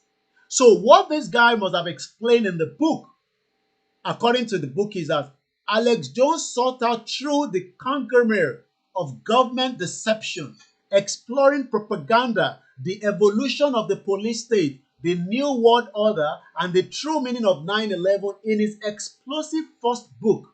While millions have listened to his radio show and watched his documentary films, this is Alex Jones' first foray into print, which is sure to gain him many new converts and blow the lid off everything the public aren't supposed to know, just like I am doing right now. One day, many of you want to read my book because you want to be fascinated about this man, this young man that is so bold. And I'm very bold. I can say that myself. I'm bold. Because you got to be very bold to do what I'm doing. If you're not bold, you cannot do it. Oh, Tobe. You got to be very strong in mind and spirit. Because you cannot do what we are doing if you are not a bold person. To come and sit down and talk and to be able to bold to go back home in 2021, to go back again in 2025, and the consistent for the last 5 years, many people would like to read a book from somebody like me. And I'm sure you know what I mean by that. So what I'm trying to explain to us is that Alex Jones, that we are going to extract what he has said. I will play the whole 5 minutes 38 seconds to start with. Then you will then be able to understand the reason why I am saying what I'm saying every day, that the globalist, that the UK, according to him, I have said it this many times, but he is also saying the same thing, that the United Kingdom is run by globalists who hate. How do you expect UK to love Nigeria, of the Nigerian people, knowing fully well that we are not one, yet they went ahead and put us together in this jungle called Nigeria? So you can see why the argument that we are saying that, how then do you want to now say that you are part of the Commonwealth? The purpose of the Commonwealth is nothing more than what favors Britain against the indigenous people. So now we're going to watch the video in just about a few minutes, but I want us to remember that until we all come together and start asking the question, what is common about Commonwealth? Kilo common. What is the purpose of being a Commonwealth citizen? What is the advantage? How does that help you? How does that bring food to your table? All these are questions that we need answer. And the answer is available. But the problem is, many people still waiting that Commonwealth is in the interest of the Yoruba people, the Biafra people, or those that are still not understanding that we need now to have our own independent country. I'm happy to start Instagram here quickly because it's only 1 hour we normally have on it, and that means I need to start it again so that they're not going to be missing anything. Program. Thank you so much, everyone. Please share the program and invite some of those that are not in the broadcast to do so. So again, looking at your screen right now, all these are countries, global countries, to Britain to colonize. And if you look at America there, America I think is from America, Gbadawonsile is 1776. In America, right, Gbadawonsile. The question is, how soon do we Yoruba people want to leave Nigeria so that we can also Gbadawonsile? Because Ijo Tabati Kuro nínú Nigeria officially, we are no longer going to be part of this Commonwealth anymore. But Tabashi wa nínú Nigeria, Yoruba people under our fraudulent politicians will keep us inside this Commonwealth. So this is the reason why we got to push everything possibly best within our rights, within the right of the United Nations, the right of the Yoruba people, because we cannot just be using the right of the United Nations. I want only right as Yoruba people to declare and leave Nigeria. I'm not talking about the fake declaration by this fake woman calling herself, 419 woman. I'm talking about a declaration that Akintoye will make, and that either is accepted by the United Nations, by Britain, we would continue to run our own government. I'm sure you understand what I mean by that. But right now, before we have that declaration, before we make that declaration, Agbodo Shalaye, we got to explain to millions of Yoruba people that still do not understand their right from their left. They are still hoping that, yes, we are in Nigeria, but the Nigeria that we are in will still work. It's just that right now it is not working. But what they still don't understand is that it will never work.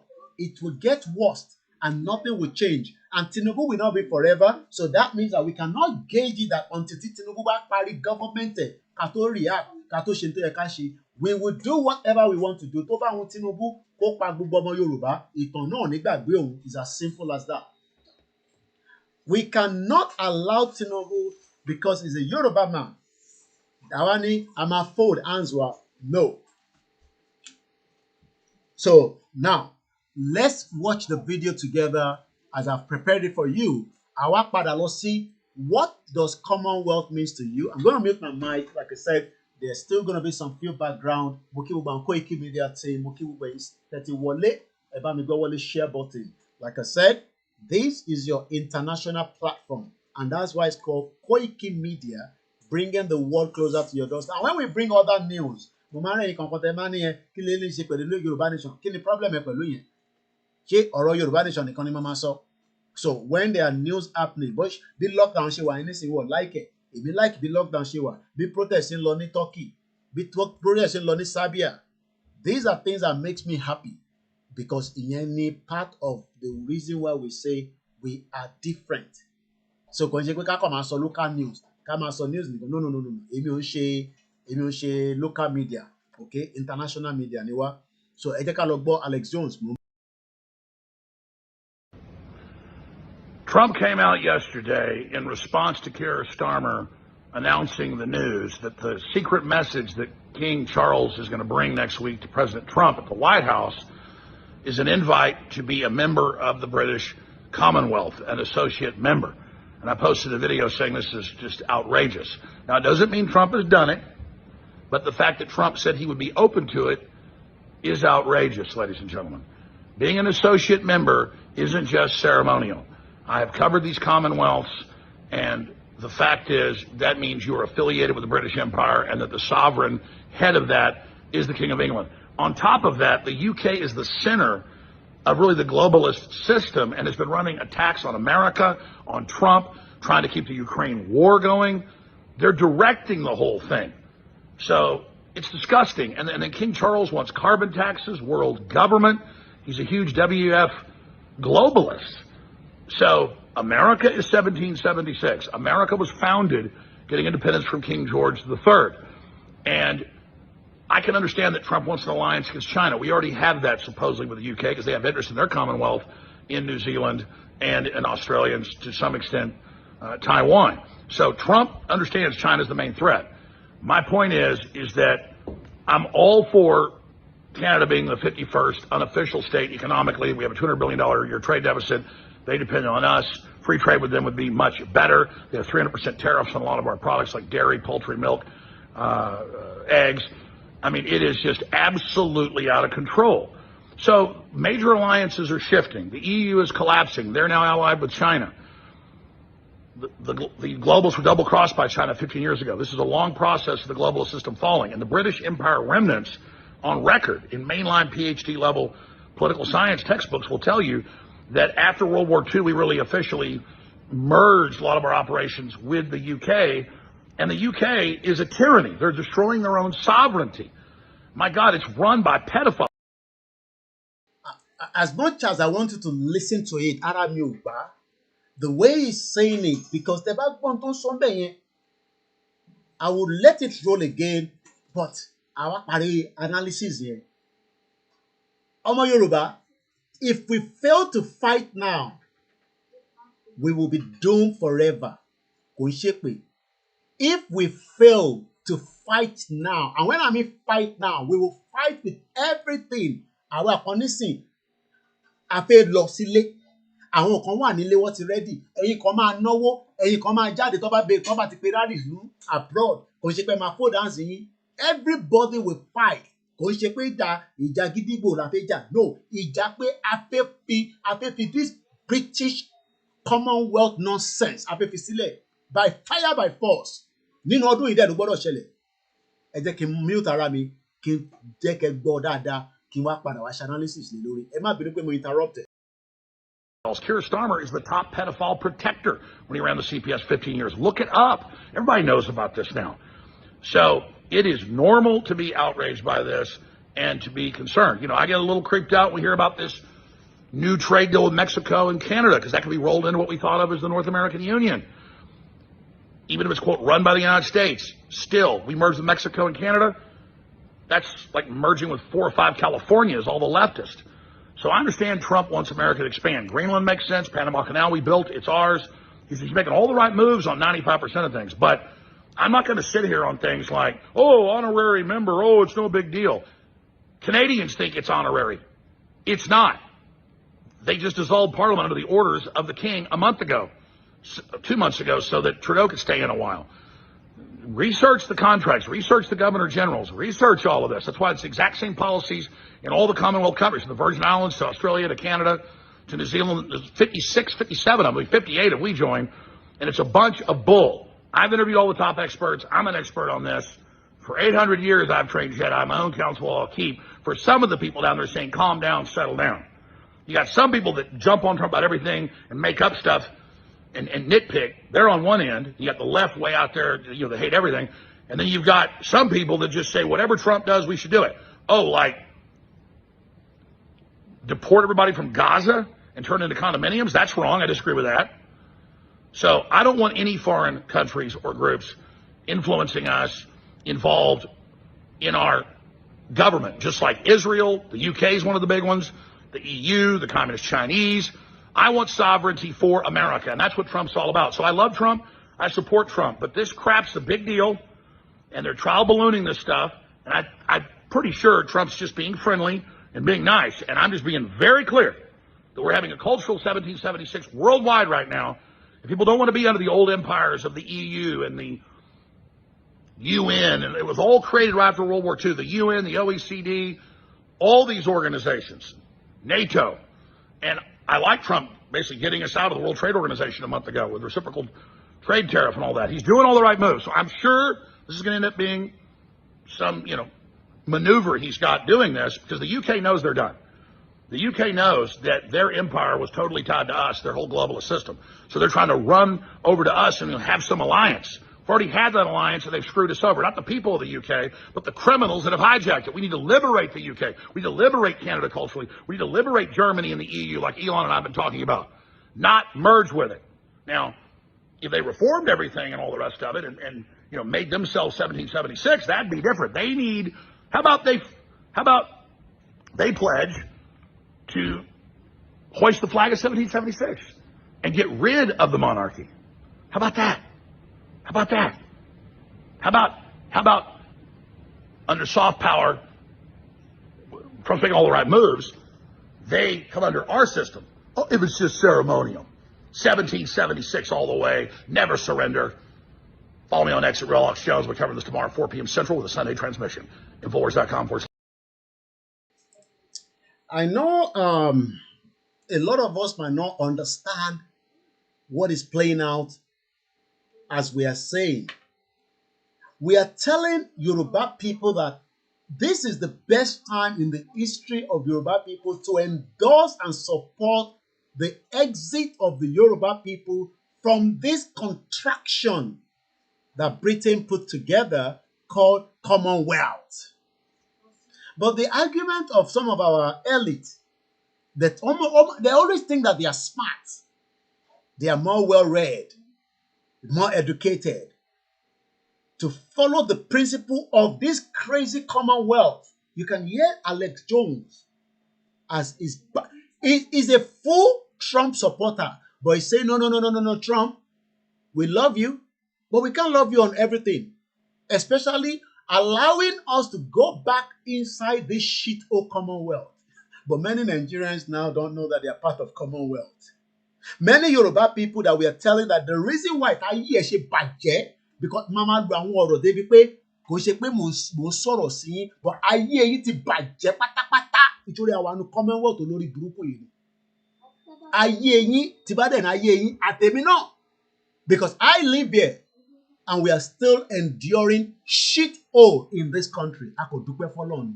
So in tó bá mímì máa endure nínú UK, ìwọ tó wà nílẹ̀ Yorùbá tí mo sọ fún pé olórí burúkú làwọn olóṣèlú tó sọ pé kí n shut up, inú Commonwealth tó wà yẹn àdánwò olórí burúkú bá ní ta gbọ́dọ̀ gbára wa sílẹ̀. Tó bá fẹ́ dogun kẹjẹ kó dogun sẹ́, tó bá dogun a máa lọ yanjú ẹ̀.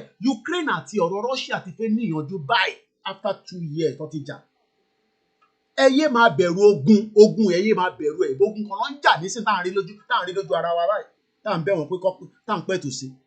But when we are running away from the truth, à ń dúró káwọn olórí burúkú Tinubu, àwọn olórí burúkú àwọn governors yìí, àwọn olórí burúkú àwọn gbogbo àwọn politicians yìí tí wọ́n ní ṣoríire, à ń dúró káwọn yẹn wá sọ fún wa pé ká wà ní Commonwealth tó fò kan. Ẹ jẹ́ ká end Nàìjíríà ní ọdún yìí. That is the solution. That is the only way out. Ẹ ń dúró kí bàbá Adébóyè tó yẹ pé ẹnu ò lè sọ títọ́ bó ṣe wà yẹn. Mo ti pe bàbá yẹn títí mo ní kó lọ lórí puppet kó lọ sọ ìdí reason tá a ṣe gbọ́dọ̀ wà ní Nàìjíríà gẹ́gẹ́ bí ọmọ Yorùbá. Kò lè sọ because bàbá Adébóyè is part of the Commonwealth system. Gbogbo wọn ló ti establish ilé iṣẹ́ sí bíbá tó san tax tó léye tí wọ́n ń gbà lọ́wọ́ wọn. Ọmọye Redeemed Church tó wà ní UK ni. Ọmọye Redeemed Church tó wà ní UK. Ó wá expect bàbá yẹn kó jáde kó sọ fún yín pé kí Yorùbá máa lọ. Ó ń bọ̀. Àwọn olórí burúkú àwọn ẹlẹ́sìn Mùsùlùmí olórí burúkú tó ń ṣe ti Yorùbá gangan. Àwọn yẹn tún kó extremist bò láti Saudi Arabia òfò. Ní ṣoríire gbogbo yín. Tó bá máa dìjà kó dìjà, tí gbogbo ẹ máa fọ́ lójú kó fọ́ lójú. Ẹni máa kú ni kó kó ẹni tó bá máa kú dá máa gbádùn ẹ lọ. Ní ṣoríire. Ní 2025 yìí, a máa bára wa mú kan lẹ́ni. Ní kúre. Ẹ jẹ́ n padà sílé. You've listened to this man. Màá tún play lẹ́ẹ̀kan sí torí pé etí ẹ tó di yẹn, a máa pọ̀n ṣó mọ́. One bastard. À ń sọ fún yín pé ilẹ̀ Yorùbá ò gbọdọ̀ sí láàrin Commonwealth tó fò. Ogbó ọmọ Amẹ́ríkà tó jẹun tó yó kánú. Ó sọ pé no, we love you Donald Trump, we love you too much, but má kó rátìrátì òfò kan lọ kó wá fáàrin Commonwealth kankan. This is not the time for that. Mo ké Aziz ní Yorùbá will come first before Commonwealth. I am a Commonwealth citizen. What is the killer àǹfààní Commonwealth? A ṣì máa dé bẹ́ẹ̀. Ẹ jẹ́ ká tún padà lọ gbọ́ fídíò bọ̀bọ́ ilé ẹ̀kan sí. Mo kí gbogbo èèyàn wa. Ẹ bá mi gbọ́ wọlé share button, ẹ pa àwọn èèyàn wọlé. Ẹ lọ sínú group yìí ní church kìíní, ẹ lọ jù sínú bẹ́ẹ̀. tó bá exit yìí kẹ́ fi bẹ́lẹ̀ olórí burúkú ni wọ́n nínú group yẹn torí àwọn ò fẹ́ òtítọ́. Mo gbọ́ Yorùbá wòye ìyẹn kan àwa kọ́kọ́ fẹ́ jayé ká tó lọ sọ́run. Bàbá tèmi jayé kú ni ó dẹ̀ wà níbi tó dá báyìí nísìn ó jayé tó fi kú ni èmi gan tí ìrírú ayé tí bàbá mi jẹ mo tí ì rí jẹ mo half of ayé tí dádì mi jẹ èmi ò tí ì jẹ half of ayé tí bàbá mi tó jẹ èmi ò tí ì ráyè jẹ. Àwọn olórí burúkú kan wọ́n wá ń ṣòfò wọ́n ń ṣe party ní ṣoríire gbogbo yín. Lockdown intro ń bọ̀ lockdown intro ó ń bọ̀. Now let's focus on the conversation. I don't want to get carried away. We are talking about the Commonwealth here now. What is Commonwealth? Americans is already being awoken. Because when people are sleeping, somebody must awake them. As we were all sleeping, Igboho woke us up from the problem. 3 years now, we can all see the end result. Igboho tó wà nùdù lásán concept, ó ń dẹ́rù bà gbogbo Fúlàní tó wà nílẹ̀ Yorùbá. Ó ti wà ní Kútọ́nù nísìnyí, wọ́n mọ̀ pé kó tẹ̀ tó dé wá ti pa yín ṣégè. Ẹ̀rí bá Gani Adams nísìnyí kò níbi kankan tó lọ. Ẹ imagine tó bá jẹ́ pé Igboho wà ní Sókà. Tó bá kọ̀ gbọ́ pé Sàírì lẹ̀ jáde nínú ilé ẹ̀, wọn mọ̀ bí ọ̀dọ̀ wọn ló ń bọ̀, wọ́n wọ̀ gbé lọ nìyẹn. Wọ́n bẹ̀rù, kò sẹ́ni kankan náà àwọn Fúlàní tó bẹ̀rù Ìbà Gani Adams. Adẹ̀pọ̀n lé la ṣe fún ní ìbáni, torí èmi expect Aláàfin tìsín gan kó yọ dànù, torí kò ní àǹfààní kankan tó ń ṣe fọ́mọ Yorùbá. Let's come back to Alex Jones. Ó láwọn ọ̀rọ̀ tí Alex Jones yìí ń sọ. So what I'm gonna do now is, tó bá ti ń sọ̀rọ̀ lọ, tí bá ti débi pointer tí mo fẹ́ lò ń bẹ́ẹ̀, màá pause ẹ̀. Màá wá expatiate, màá ṣàlàyé fún ìwọ tétí ẹ ti di ọmọ àlè olórí burúkú ọmọ òfò. Torí pé tó bá ń ṣọmọ òfò ni à ń sọ fún ẹ pé Nàìjíríà wà nínú Commonwealth. Commonwealth tá wà nínú ẹ̀yẹn òfò àtàdánù ni ṣoṣù díẹ̀ pẹ̀lẹ́. Òfò àtàdánù ni Commonwealth tá wà nínú ẹ̀ and we gotta pull out. A máa gbà by force ni, kò ń ṣe pé a máa gbà pẹ̀lú sùúrù. Ó kò sí nǹkan tó jẹ́ sùúrù. A máa gbà by force ni. Torí pé force lọ fi fáwa náà ní amalgamation, àwa náà máa gbà by force ni. Ní tí force bá dẹ̀ mí ìfún ẹ náà ló mú ìfún ẹ. Ẹ jẹ́ ká jọ gbọ́ Alex Jones. Tí bá ti débi tí mo fẹ́ lò máa mute ẹ̀ sódà kí n má bàa gbàgbé ẹgbọ́n sókè Alex Jones.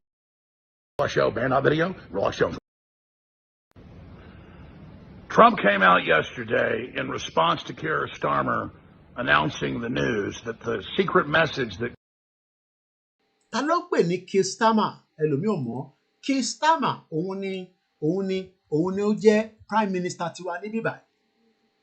Ṣé rántí pé ó sì lọ bá Trump láìpẹ́ yìí? Mo fẹ́ gbé picture àwọn méjèèjì wá ní o, so mo fẹ́ sáré lọ mú picture àwọn méjèèjì together. Keir Starmer ó sì wà ní ó gbé lẹ́tà lọ bá Trump, ó ní wọ́n fẹ́ fún ní state visit, wọ́n fẹ́ fi fa Trump mọ́ra. It has never been done before kí wọ́n fún èèyàn ní state visit lẹ́ẹ̀mejì. So what I want to do now is wọ́n fẹ́ fi yẹn gbé gógó Trump mọ́ra. So Alex Jones wọ́n sọ pé Trump sọ pé Keir Starmer ó sọ fún un pé King Charles bí a Charles fẹ́ lọ síbẹ̀ ni o, I don't know, but I know that Trump will be coming to the UK. Nígbà wo ló ń bọ̀, I don't know, but picture tẹ́ ń wò nísìn tó máa wá nísìn. Ẹ̀dá Trump mọ̀. Keir Starmer is the one on the left, is the UK Prime Minister. So Alex Jones is now telling us something. King Charles is going to bring next week to President Trump at the White House is an invite to be a member of the British Commonwealth. Only King Charles is coming to America and is bringing opportunity for America that they should join back and become a Commonwealth organization. This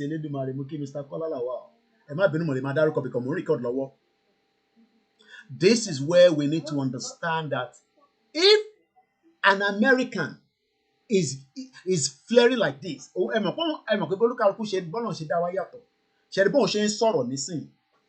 1.4 million.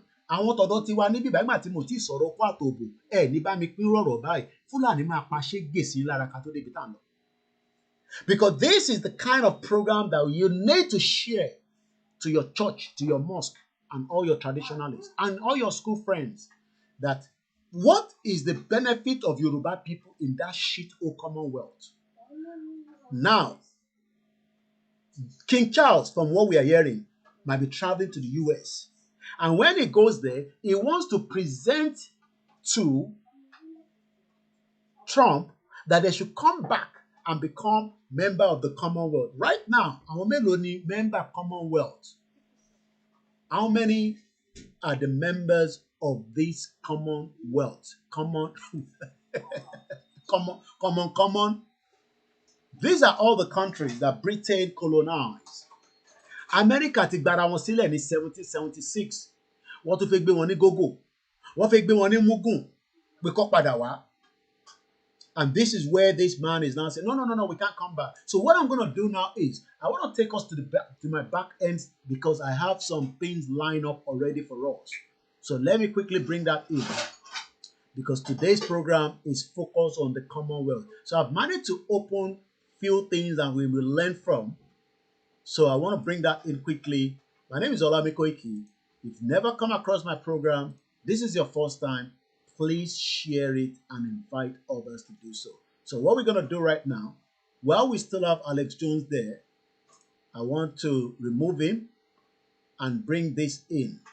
So that is a picture right there of the Prime Minister and the American President, Donald Trump. But now, for you to understand all this Commonwealth, there are a lot of things that we can review on, and I've prepared them for us.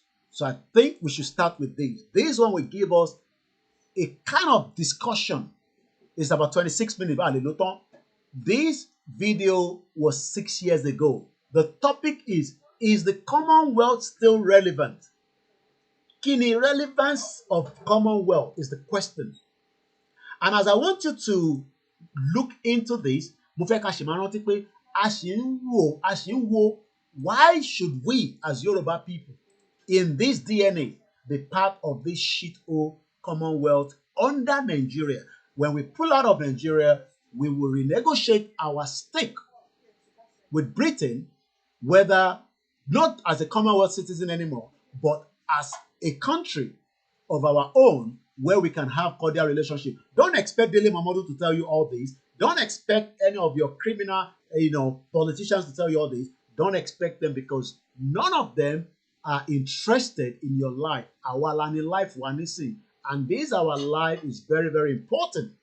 And right there, you can see IGBOHO as we were delivering our letter.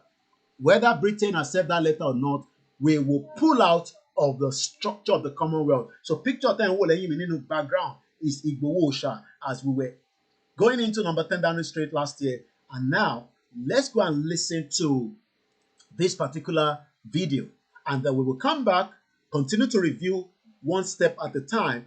Alex Jones is still there. I'm going to just bring Alex Jones back in, but I'm going to, Trump came out yesterday in response to... Hold on, Alex Jones. Muted Alex Jones. Once again, my name is Olamide. You're watching, you're listening, and there's an audio recording that is going on right now. It's coming up to 19:07. That's exactly 7 minutes past 7 p.m. Please share the program, and when you come across my audio, please also share it out as well. Now, let's go and listen to what is the relevant what is the relevance of this shit-hole Commonwealth. Let's listen to that, and I'll come back. Really know what the Commonwealth is. Even some of the people apparently living in member nations don't know what it does. Even some of the people that are part of Commonwealth, Commonwealth, but the criminal politicians are using it to continue to hold us down into Nigeria. Shall reason that she better pull out by whatever means? Because if we are not going to do that, how do Commonwealth? Some of them, not Google, some of them knows, but the majority might not know, because what they understand, this is what Commonwealth is all about. They just want to live their life, they want to have a peace life, they want to move forward, they want to marry.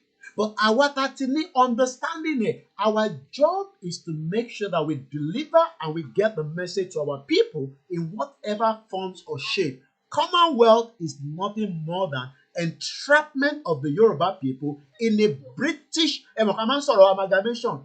Amalgamation ain't a tick there, but Commonwealth is always like a refresher.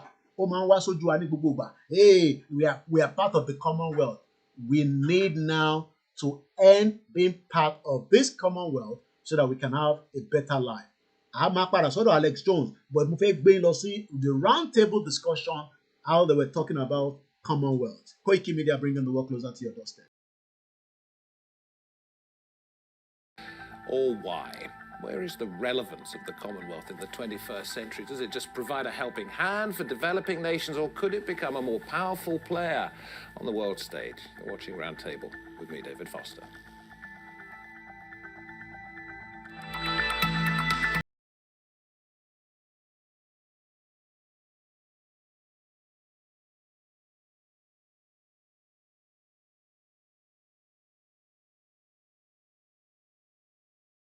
The heads of Commonwealth nations met here in London. Most of the 53 countries had been former British colonies. Times have changed.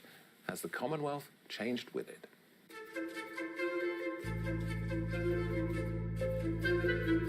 53 countries mainly united by former British rule, established in the late 19th century. The Commonwealth nations make up almost a third of the global population. But with many citizens unaware of what the Commonwealth actually does, how much importance does it have today? Do all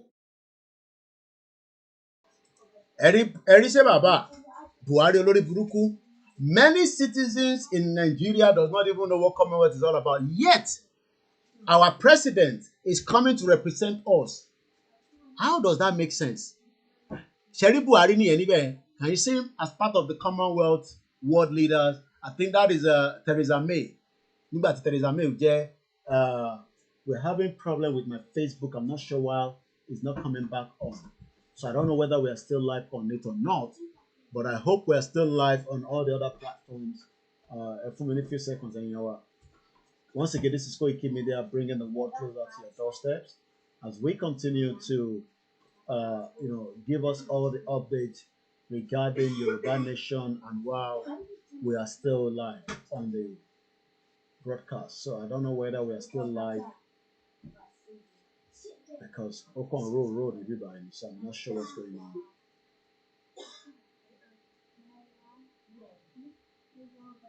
All right, I think it's back on. Must be.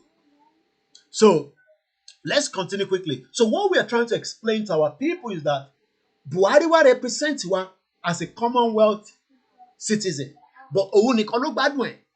Ẹni tó wà ní abúlé mi níjẹ̀bú Igbó kò gbádùn ẹ̀. Ẹni tó wà ní community yìí kò mọ tó ń pè ní Commonwealth. Then why are we being forced? Because we are part of the numbers. We are part of the statistics. And it is now our own responsibility to pull out of that Commonwealth so that I lè padà as a real citizen. Because being a citizen of Commonwealth means nothing than fraud to you and to me. Let's go back and listen more to the Commonwealth. Koiki Media bringing the work closer to your doorstep at exactly 12 minutes past 1900 hours. All 53 nations benefit from being part of the Commonwealth. If it dissolved, would anyone notice?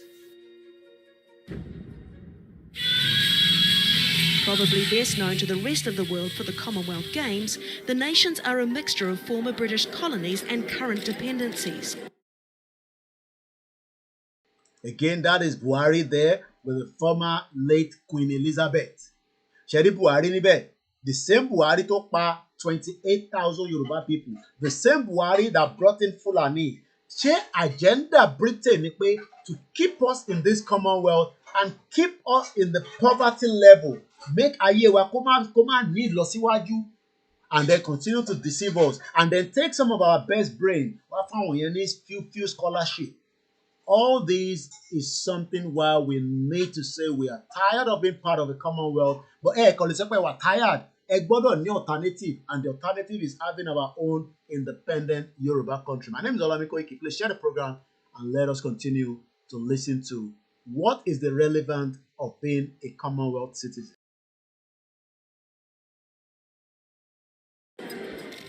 Put simply, we are one of the world's great convening powers, a global association of volunteers who believe in the tangible benefits that flow from exchange. exchanging ideas and experiences, and respecting each other's point of view.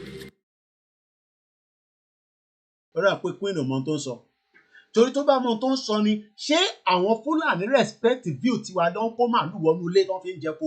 Ṣé wọ́n respect view wa lọ gbé gbogbo ayé ọmọ Nàìjíríà wọ́n gbélé Dangote lọ́wọ́? Wọ́n gbélé àwọn Fúlàní lọ́wọ́? Àbẹ̀rù pé bí Tinubu ṣe wà níbẹ̀, wọ́n rí ti Tinubu rò. All these are agenda by the globalist tí Alex Jones ń sọ̀rọ̀ lé lórí.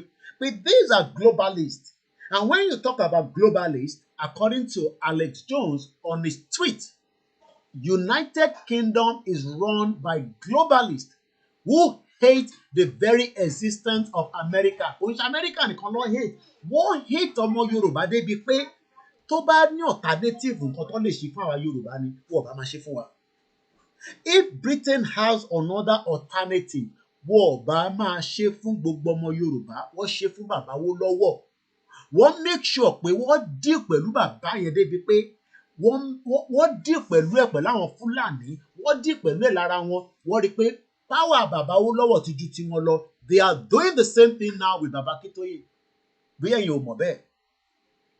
They are playing a lot of game behind the scene láti dá ìrìnàjò Yorùbá nation rú, because wọ́n rí pé bàbá Akintoye nìkan ló ń follow ìlànà bàbá Awólọ́wọ̀. Tẹ́ bá ń dúró de àwọn gómìnà yín, olórí burúkú ọmọ àlè ni wọ́n. Àwọn ti yà bàrà kúrò lọ́dọ̀ bàbá Awólọ́wọ̀. But wọ́n rí pé bàbá Akintoye ó dúró, wọ́n ti lọ wo review ẹ̀, wọ́n ti study ẹ̀, wọ́n ti rí pé eléyìí tún yàtọ̀. A rò pé a ti pa Awólọ́wọ̀ ni. Ibo lélẹ̀ tuntun tún jáde. Bàbá 90 years old. Ìdí tí a ṣe gbọ́dọ̀ fún bàbá Akintoye ní gbogbo tó bá gbà pé inú ọdún tá a wà yìí o, àṣeyọrí gbọ́dọ̀ jáde nínú ọ̀rọ̀ Yorùbá nation. Àfi tó bá jẹ́ pé coward làwa náà. Mo dẹ̀ mọ̀ pé kì í ṣe coward like I always say, but mo máa ń fẹ́ lo language yẹn kó lè wake spirit wa up, because àwọn Britain ti study bàbá Akintoye. Wọ́n study bàbá Akintoye ni, wọ́n study ẹ̀. Tó o bá tẹ̀ bọ́ bàbá Akintoye tẹ́lẹ̀, Ìgbòho gbé lẹ́tà débẹ̀. Ìgbòho ọmọ òòṣà, ìṣà Olódùmarè, ó gbé lẹ́tà lọ́dọ̀ bàbá King Charles. Ẹ rò pé Prime Minister la gbé lẹ́tà lọ fún ni? King Charles la gbé lẹ́tà lọ fún. King Charles ni a ní kọ́ hand lẹ́tà fún, because King Charles ni ó jẹ́ ẹni tó darí United Kingdom. Prime Minister tẹ́ ẹ̀ rí tí sàlẹ̀ yẹn, bọ̀ìbọ̀ì lòun. And you can see why it is important that Yoruba nation, wọ́n gbà síbí gbà sọ́hùn, wọ́n gbà síbí wọ́n gbà sọ́hùn. Wọ́n rí pé àwọn tó ń sọ̀rọ̀ yà àwọn product bàbá Awólọ́wọ̀, ibo làwọn ilé ti jáde. Ṣèbí Kóìkì bí àríwá ló ń gbé, báwo ló ṣe tí wọ́n ń sọ̀rọ̀ báyìí? Wọ́n ti rí pé product Awólọ́wọ̀ làwa. Àwọn tó tẹ́lẹ̀ mo ní dárúkọ gbogbo wọn tán ṣòfò àtàdánù tán náà àwọn ṣe Association of Nigeria ní UK. Àwọn ò lè sọ̀rọ̀ nítorí pé wọ́n sì fẹ́ jẹ lára white collar job àwọn Britain. I don't know what is going on here. I don't know whether our Facebook has shut down, but it seems so. So for me, a few seconds to review it and see what is going on, because our live is not coming on onto the Facebook. So I need to quickly check whether we are still live or OT disconnect. So we got to start it quickly. So in tí this is the reason why our generation ti sìn, tẹ́ bá dúró de àwọn generation lórí burúkú tó ti fi tiwọn kó bá wa. Àwọn Ọbásanjọ́ ni o, àwọn kinní kan ni o. Àwọn product Britain ni wọ́n ń ṣe product bàbá Awólọ́wọ̀. Wọ́n kì í ṣe product bàbá Awólọ́wọ̀. Facebook kan péré ló ṣe operate. Facebook tó kù ti shut down. So again, sorry started. Ẹ má bínú èèyàn wa. Àwọn kì í ṣe product bàbá Awólọ́wọ̀ rárá. They are terrible people and they remain terrible. And this is the reason why tí a ṣe gbọ́dọ̀ ṣe kí ni? A ṣe gbọ́dọ̀ sọ pé a lè gbà.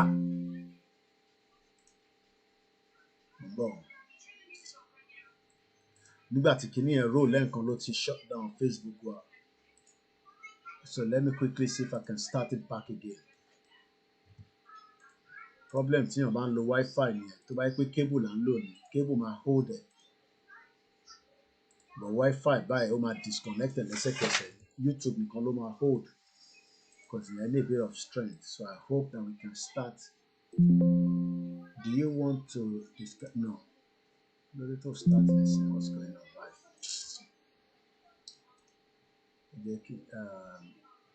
Synchronize. No, not synchronize. Start on your own. Start. We're finding it difficult to start back the Facebook. Yeah, I struggle láti start up padà. Yeah, I'm láti the phone láti fi ṣe yẹn ní ọkọ̀s. But I think I can damn it. What's going on this year?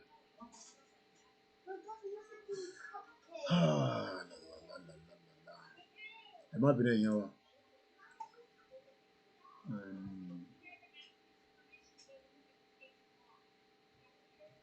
What's going on now?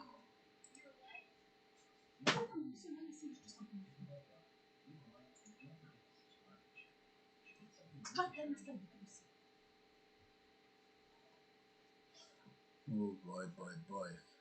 Let's see, to start by.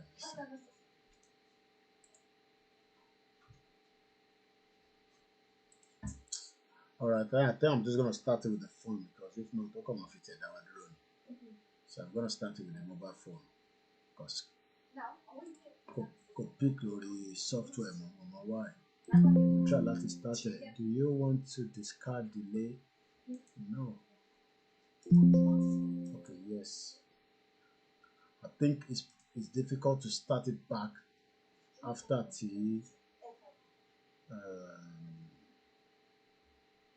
I don't know what's going on anyway. So let's just leave the Facebook because like remember sometimes I need to refresh the page as well. Okay, well, as we are pushing towards our right to self-determination, it's a fight that we will finish. It's a fight that we must complete. Benny, Keke Okos, the globalist puppet, only politicians, they are all globalist puppets. So I want to irú ìjà táwa ń jà yìí. So Britain gan wà shocked pé ṣé pé àwọn kan ṣì wà tó tún lè máa jà báyìí. They are worried, they are shocked. Kò yé wọn because àwọn tó yẹ kó jà àwọn ti jẹ́ puppet. So àwa jẹ́ new generation yìí, they are getting worried and Britain is scared. Britain is scared of the Yoruba people. Not the Yoruba of before. Àwọn Yoruba ó lè politicians yìí, àwọn MK Abiola, gbogbo puppet ni gbogbo wọn àti MK Abiola olè náà MK Abiola, gbogbo àwọn generation bẹ́ẹ̀ yẹn. But our generation ti sìn wọ́n wonder pé báwo la ṣe fẹ́ dì pẹ̀lú àwọn eléyìí? Báwo la ṣe fẹ́ dì pẹ̀lú Ìgbòho? Báwo la ṣe máa dì pẹ̀lú bàbá Akintoye? Báwo la ṣe lè convince wọn? All right, nothing is coming out of there, so I'm just gonna start it with the phone. I think that's all because I can't profit our deal. So I don't know what is going on. Mama uploaded so the Facebook later. So where is the video? Time play on missing on the list. So you can start the live and the phone. Ẹ má bínú ẹ̀yin wa níbí báyìí sábà lọ YouTube láti máa fi wọ níbí báyìí kàṣí wọ́n ṣọwọ́ ẹ̀ lọ́pọ̀ wọn. Gbàtí kìíní ẹ̀ tó ti roll lẹ́ǹkan ló ti affected. So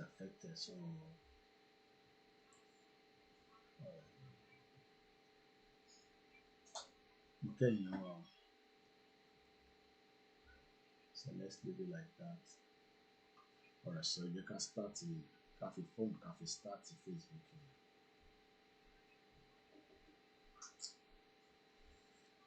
Oh boy.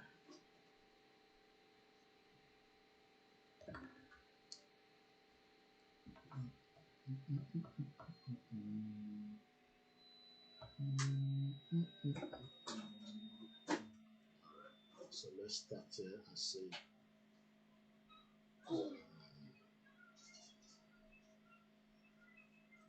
Please. I'm doing Facebook. I should down for now tomorrow. So go live. All right, that's good. All right. Now let's go back to our video. Itan Balotelli Queen. Am I being for that interruption? So Bishen Solo Lori Kini the relevant. So our video we're looking at the video And the video is giving us the background of what is the relevance of being part of this Commonwealth. What does it mean to you? What does it mean to my family, your family, and the millions of Yoruba people back home? Headed by the Queen, with Prince Charles set to take over the reins in the near future. Now, King Charles is the one in charge after, Queen Elizabeth died. So, ẹni tó gba oyè yẹn nísìn, tó jẹ́ ẹni tí gbogbo wa, ó dà pé understand, ẹni tó wà in control wa, tó ń darí gbogbo wa, òun ni King Charles. Because òun ni the head of the Commonwealth. And the head of the Commonwealth, gbogbo àwa tá wà lábẹ́ ká jẹ́ all these 53 countries. Gbogbo wa pátápátá, including you and me, gbogbo wa la wà lábẹ́ King Charles. But the only way we can become fully independent, ìyẹn ni Alex Jones ṣe sọ pé no. Trump má ṣe mistake. Ẹ jẹ́ ká tún lọ gbọ́ Alex Jones yẹn lẹ́ẹ̀kan sí ká tó tún padà sọ́dọ̀ fídíò tá à ń wò yẹn ká lè fi ní understanding ẹ̀. Àbọ̀rọ̀ mòye yín nísìn. Ṣé lè lókè ò ṣe lókè ní sétí? Mama. Hello. Ṣé lè fi kiri sétí tọ̀dọ̀ tẹ̀ wọ́n filter wá sí bíbá? Ó dẹ̀ máa fún mi ní copyright ni. So ẹ jẹ́ ká gbọ́ in tí Alex Jones sọ lẹ́ẹ̀kan sí. Announcing the news that the secret message that King Charles is going to bring next week to President Trump. Ṣẹ́gbọ́, the secret message that King Charles is going to bring to U.S. President Donald Trump. What is the secret message? Ẹ jẹ́ ká gbọ́. The White House is an invite to be a member of the British Commonwealth. Pé kí Amẹ́ríkà wá di member of the Commonwealth. Nígbà tí Amẹ́ríkà ti gba independent wọn ní 1776, àwọn ti jára wọn sílẹ̀. Àwọn ti dá dúró as an independent country. But àwa Nigerians tájọ́ ọmọ Yorùbá àti wà independent because abẹ́ King Charles la wà, ìyẹ́ ẹ̀ ti kú, òun ni wọ́n gbé agbára lé lọ́wọ́ nísìn. Òun ni àwa ń jẹ́ là ń tẹríba fún. Àṣẹ tó bá pa, òun ni wọ́n ń gbọ́ ní Nàìjíríà. Àṣẹ tó bá pa, òun ni wọ́n ń gbọ́ ní gbogbo other 50 country plus tí wọ́n wà. But for us to be fully independent, òun ni pé ká endorse, ká support Yorùbá nation. Tó bá ṣe sọ pé ká lọ ṣe election, ká ṣe restructure, ó ṣì wà lábẹ́ Commonwealth ni. Tá bá pull out, we will have cordial good relationship with Britain, but not under the shit-hole Commonwealth, just like Alex Jones still wake up minds àwọn US citizens. But look, we can love Trump, but eléyìí tó fẹ́ gbé kò ṣe ìgbésẹ̀ tó dáa. Ẹ jẹ́ ká gbọ́ díẹ̀ sí nípa tí òun sọ ká tó máa tẹ̀síwájú. Mo kí gbogbo ẹlẹ́ẹ̀kan sí. Associate member, and I posted a video saying this is just outrageous. Now, doesn't mean Trump has done it, but the fact that Trump said he'll be open to it is outrageous. Ó ní Trump ò tẹ̀ tí ṣe, but the fact that ó ti sọ̀rọ̀ lé lórí is not something that they should sit back and do nothing. That is the reason why òun ti bẹ̀rẹ̀ sí ṣe campaign lé lórí. Just like bí bàbá Akintoye ṣe ń wọ́n gbogbo ọmọ Yorùbá, the elite, the politician, bàbá yẹn sọ fún gbogbo àwọn olóṣèlú pé look, kò sí ọ̀nà àbáyọ pẹ̀lú Nàìjíríà, ẹ jẹ́ á fi Nàìjíríà sílẹ̀. Ǹjẹ́ wọ́n dá bàbá yẹn lóhùn? Àwọn olóṣèlú wọn ò ní dá bàbá yẹn lóhùn because àwọn ti kúrò lábẹ́ in tí bàbá Awólọ́wọ̀ ní kí gbogbo wọn lọ ṣe. Bàbá Akintoye sọ evidence wà, bàbá yẹn wọ́n gbogbo àwọn governors pé look, ọ̀rọ̀ a fẹ́ fix Nàìjíríà, gbogbo yẹn kọ́ la nídìí nísìn. A fẹ́ fix ilẹ̀ Yorùbá, a fẹ́ mú ilẹ̀ Yorùbá kó ní àṣeyọrí, kó wà within the confinement of other countries around the world. Bàbá Akintoye ó máa pariwo, ó máa rojọ́, wọ́n dá bàbá yẹn lóhùn torí ẹni òfò àtàdánù ló gbogbo àwọn governors yẹn wọ́n ti kúrò lábẹ́ ìrìn àjò bàbá Awólọ́wọ̀. Ẹni tó dẹ̀ gbé ìrìn àjò bàbá Awólọ́wọ̀ dání wọ́n ready láti gbọ́ tiẹ̀. Ìyẹn làwa náà ṣe máa wá takú nígbà tá a bá jáde fún night vigil pé ní gbà fún gbogbo yín. Ẹ jẹ́ agbọ́n tí bàbá wa alànà sọ fún àwọn olórí burúkú gómìnà yín tó gbọ́. Ẹ jẹ́ á lọ gbọ́ díẹ̀ nípa ìtọ́sọ ní some few weeks. Eastern people who had been migrating westwards to to North Africa and to West Africa. And because they were not indigenous to the land, the British regarded them as easy to handle and manipulate. Then their further qualification was that they had rejected Western education and they had no intention at all. They showed no intention at all to accept Western education. And so the British thought, wow, these people, for us to be able to exploit Nigeria after independence, these are the people we must hand power over to. Britain are manipulating people, not their citizens, but their system of governance. The people that colonize us, who are very, very manipulative. Don't give power to the Yoruba people. Why? If the power is given to the Yoruba people, there will not be Fulani on our land. Imagine if Baba Oluwole was in charge as at the time in 1960. Could he sing Otonje Fulani? Because Britain already sat down with Baba Oluwole in 1957-58 when they were having the Lancaster Conference. I've talked about this many times. So they have already seen the brain power of Awolowo and the people that were working with Awolowo. Just like they are now seeing the people working with Akintoye, they can see that these are the new brain power of the Yoruba people, not the Olori Buruko Obasanjo, the Tinubu, and the rest of the criminals, the Sarakis. Because all those ones are the puppet of the globalists. They want their children to live here. They want the Yoruba people in Ilorin to be doing Rankadede for Saraki, Olori Buruko and Momali. You can see why Alex Jones is also warning Trump that look, nígbà fún ẹ lórí ọ̀rọ̀ eléyìí. But àwọn ọmọ Yorùbá tó yẹ kó endorse, tó yẹ kó support, tó yẹ kó fi will.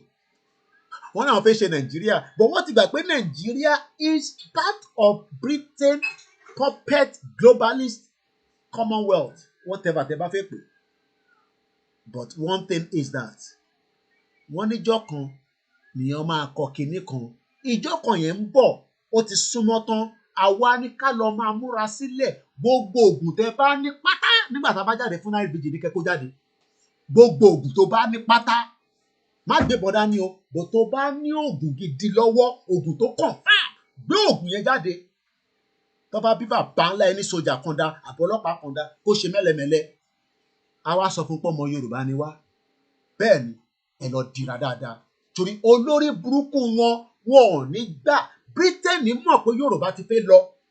And they will do anything to destroy it. I can tell you that. They will do anything to destroy it. But a máa sọ fún Britain pé àwa sì lọ́mọ Yorùbá. Nǹkan dẹ̀ ṣì ń bẹ lọ́wọ́ àwọn bàbá ńlá wa àtàwọn ìyá ńlá wa. Nǹkan ń bẹ lọ́wọ́ wọn. Àwọn tó ń ṣàdúrà náà tó jẹ́ ti Christianity, nǹkan ń bẹ lọ́wọ́ yín. Kókó ṣì ń bẹ nílẹ̀ Yorùbá. Enough is enough. Kí ló dé? A náà ṣe Nàìjíríà mọ́. Ṣé ẹ fẹ́ force wa nínú Commonwealth òfò tó ṣiṣẹ́? Commonwealth àdáwọ̀n. Commonwealth tó ní any impact to the lives of millions of Yoruba people. Táwọn ọmọ Igbo bá fẹ́ ṣe Commonwealth kan lọ ṣe, àwọn èèyàn tẹ̀ fẹ́ ṣe anyway. Yàtọ̀ sáwọn olórí burúkú tó ń tẹ̀lé Peter Obi. Let's listen more to Professor Akintoye. Mo ń bọ̀ àìtí ìdí. So the British from 1951 to 1960 manipulated everything that could be manipulated. Ayé ò ní ọpọlọ lórí. Ẹgbọ́n nǹkan tí bàbá sọ, Britain ni manipulate gbogbo ẹ̀, and they are still doing it today. Hey, we are Commonwealth. Just come with your president. We put them in nice hotel. Èyí tó bá fọmọ tó da, wá gbé ọmọ sí lẹ́gbẹ̀ẹ́. Èyí tó bá mọ owó jí, wá ní kó jí owó yẹn wá sí bíbáyìí. Wọ́n wá manipulate our citizen. Àwa dẹ̀ tí wá jágbọ́n mọ́ wọn lọ́wọ́. Kò ń ṣàwọn lórí burúkú ọmọ Yorùbá tó gbé ní bíbáyìí tó náà wọ́n fẹ́ Yorùbá nation. Báwo ló ṣe máa náà fẹ́ Yorùbá nation? Ọmọ òfò nìyẹn, bàbá òfò nìyẹn, ìyá òfò nìyí. Ẹ̀yin olórí burúkú bọ́n bastard. Ẹ̀yin olè. Ẹ̀yin náà tún di puppet. Àbí ẹ̀yin náà tún fẹ́ di puppet. Àwa táwa náà nígbà a máa ẹgbẹ́ ìgbé tó kù sábẹ́ kù. Ìta máa ṣe fún yín, inú kùn wá ló wà. Eléyìí tá à ń fà yìí, ẹni tó bá fẹ́ kú kó kú, ẹni tó bá máa kú ló máa kú. Pé ní jẹ́ kí Yorùbá lọ yẹn, ẹni tó bá máa kú ni kó kú, ẹni tó bá máa kú ló máa kú. Ní ṣoríire gbogbo ẹ̀yin olóṣèlú yìí. fún àdánwò tẹ́ ń fi wá sí pẹ̀lú puppet Britain. Àwọn ni the globalist. Ẹgbọ́n èmi kúkú kọ́ mo sọ Alex Jones ló tún sọ bẹ́ẹ̀. United Kingdom is run by globalists. Àwọn ló ń dictate the kòkó fún wa, àwọn ló ń dictate the price the petrol wa, àwọn ló ń dictate the price the crude oil fún wa. Ṣé ayé wọn nìkan la wá ni? Àwa wà níbí báyìí náà, àfẹn tó bá jalè, torí tó ò bá jalè nílùú yìí tó jẹ́ pé iṣẹ́ ló ń ṣe, ìwọ́gun a máa mọ̀ ní end of the month, wàá mọ ibi tá rẹ̀ kù sí. So British Empire must be destroyed. The last empire wọn ní Nàìjíríà, a gbọ́dọ̀ destroy ẹ̀ ní tó bá máa gbà lá máa fún. That is the right word. A máa destroy ẹ̀. Kò ní sí nǹkan tó ń jẹ́ Nàìjíríà mọ́. Gbogbo Fúlàní a máa lé wọn padà lọ sí Fútàjì náà. Ẹni tó bá máa kú ni kó kú. Gbogbo ògùn tẹ bá ní pátá ẹ lọ máa prepare sílẹ̀, ẹ lọ máa tún sá. Kólúkálukú lọ máa múra sílẹ̀. Èmi náà múra sílẹ̀. Ọkùnrin lèmi náà dúró. Ẹ ní ṣoríire. Ẹ jẹ́ ká continue. Ẹ jẹ́ ká gbọ́n tí bàbá wa ṣì ń sọ. Ìyẹn àlànà tiwa. Ṣé eléyìí wá ń sọ̀rọ̀ ní sí bàbá yìí sọ̀rọ̀? Ẹ wá fẹ́ gbọ́ ọ̀rọ̀ lórí burúkú tí Tinubu fẹ́ sọ. Kí ni Tinubu fẹ́ sọ fún wa nípa Nàìjíríà tí bàbá yìí ò ti lè sọ fún wa? Ṣé Tinubu ló ṣe máa sọ fún ọmọ Yorùbá pé Nàìjíríà máa dá? Kò ní dá fún Tinubu, kò ní dá fún gbogbo àwọn ọ̀rọ̀ ẹ̀wọ̀n ní ṣoríire. Bọ́mbàstà ẹ̀ ní kúre. Ẹni máa kú ló máa kú. Ẹ lọ́ máa múra sílẹ̀. Ẹ ní ṣoríire. Lockdown bọ̀ ní intro. Ó dé lọ́dọ̀ tiwa náà tán. Ṣé Tinubu ó ní làákàyè tó bàbá Akintoye pè é? Wọ́n sọ fún pé ọ̀nà àbáyọ ò sí mọ́ nínú Nàìjíríà òfò tí Britain ti bà ayé ẹ̀jẹ̀. Ẹ ní ṣoríire gbogbo yín. Ẹ lọ múra sílẹ̀ lọ́dún yìí. Kò ní kọjá ọdún yìí ni mo sọ.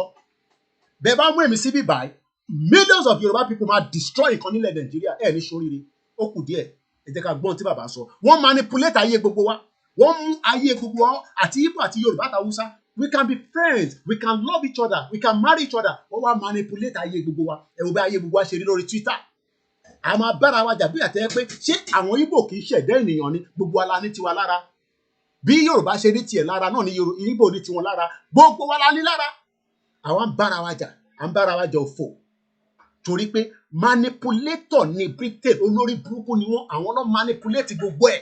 Àwọn ló dá gbogbo yánpọnyánrin sílẹ̀. Àwa náà dẹ̀ máa dá yánpọnyánrin sílẹ̀ rí wọn lọ́rùn. Ẹ ní ṣoríire gbogbo ẹni tó bá náà ní lọ. Bàbá ò ní ṣoríire, ìyá ò ní ṣoríire níbikíbi tó bá wà. Èyí tó bá ti kúnnu wọn, àkútúkù ẹ̀ lọ́rùn.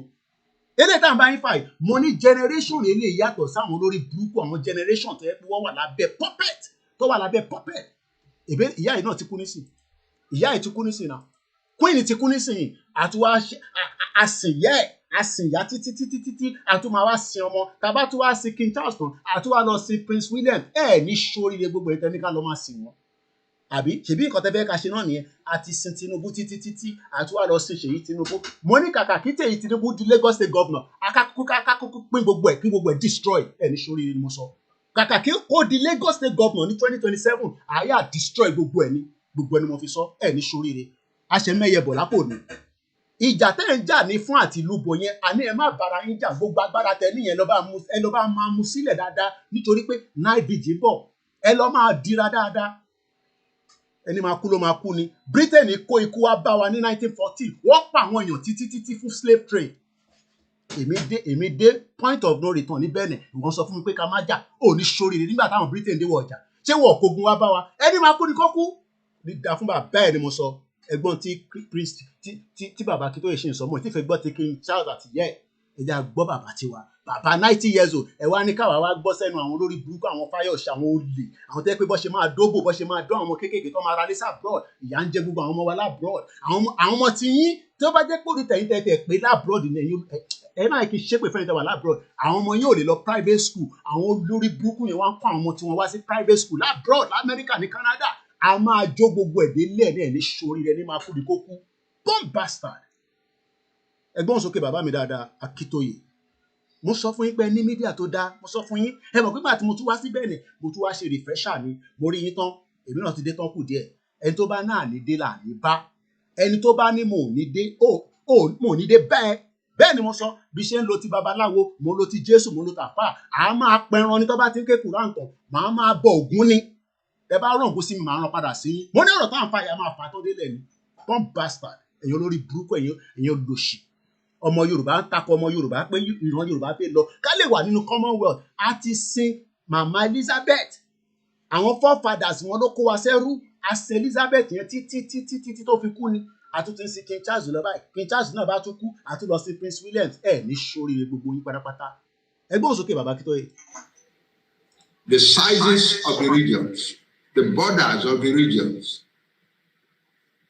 the constitution, the election, ultimately, the election of 1959, the pre-independence election, was very meticulously read.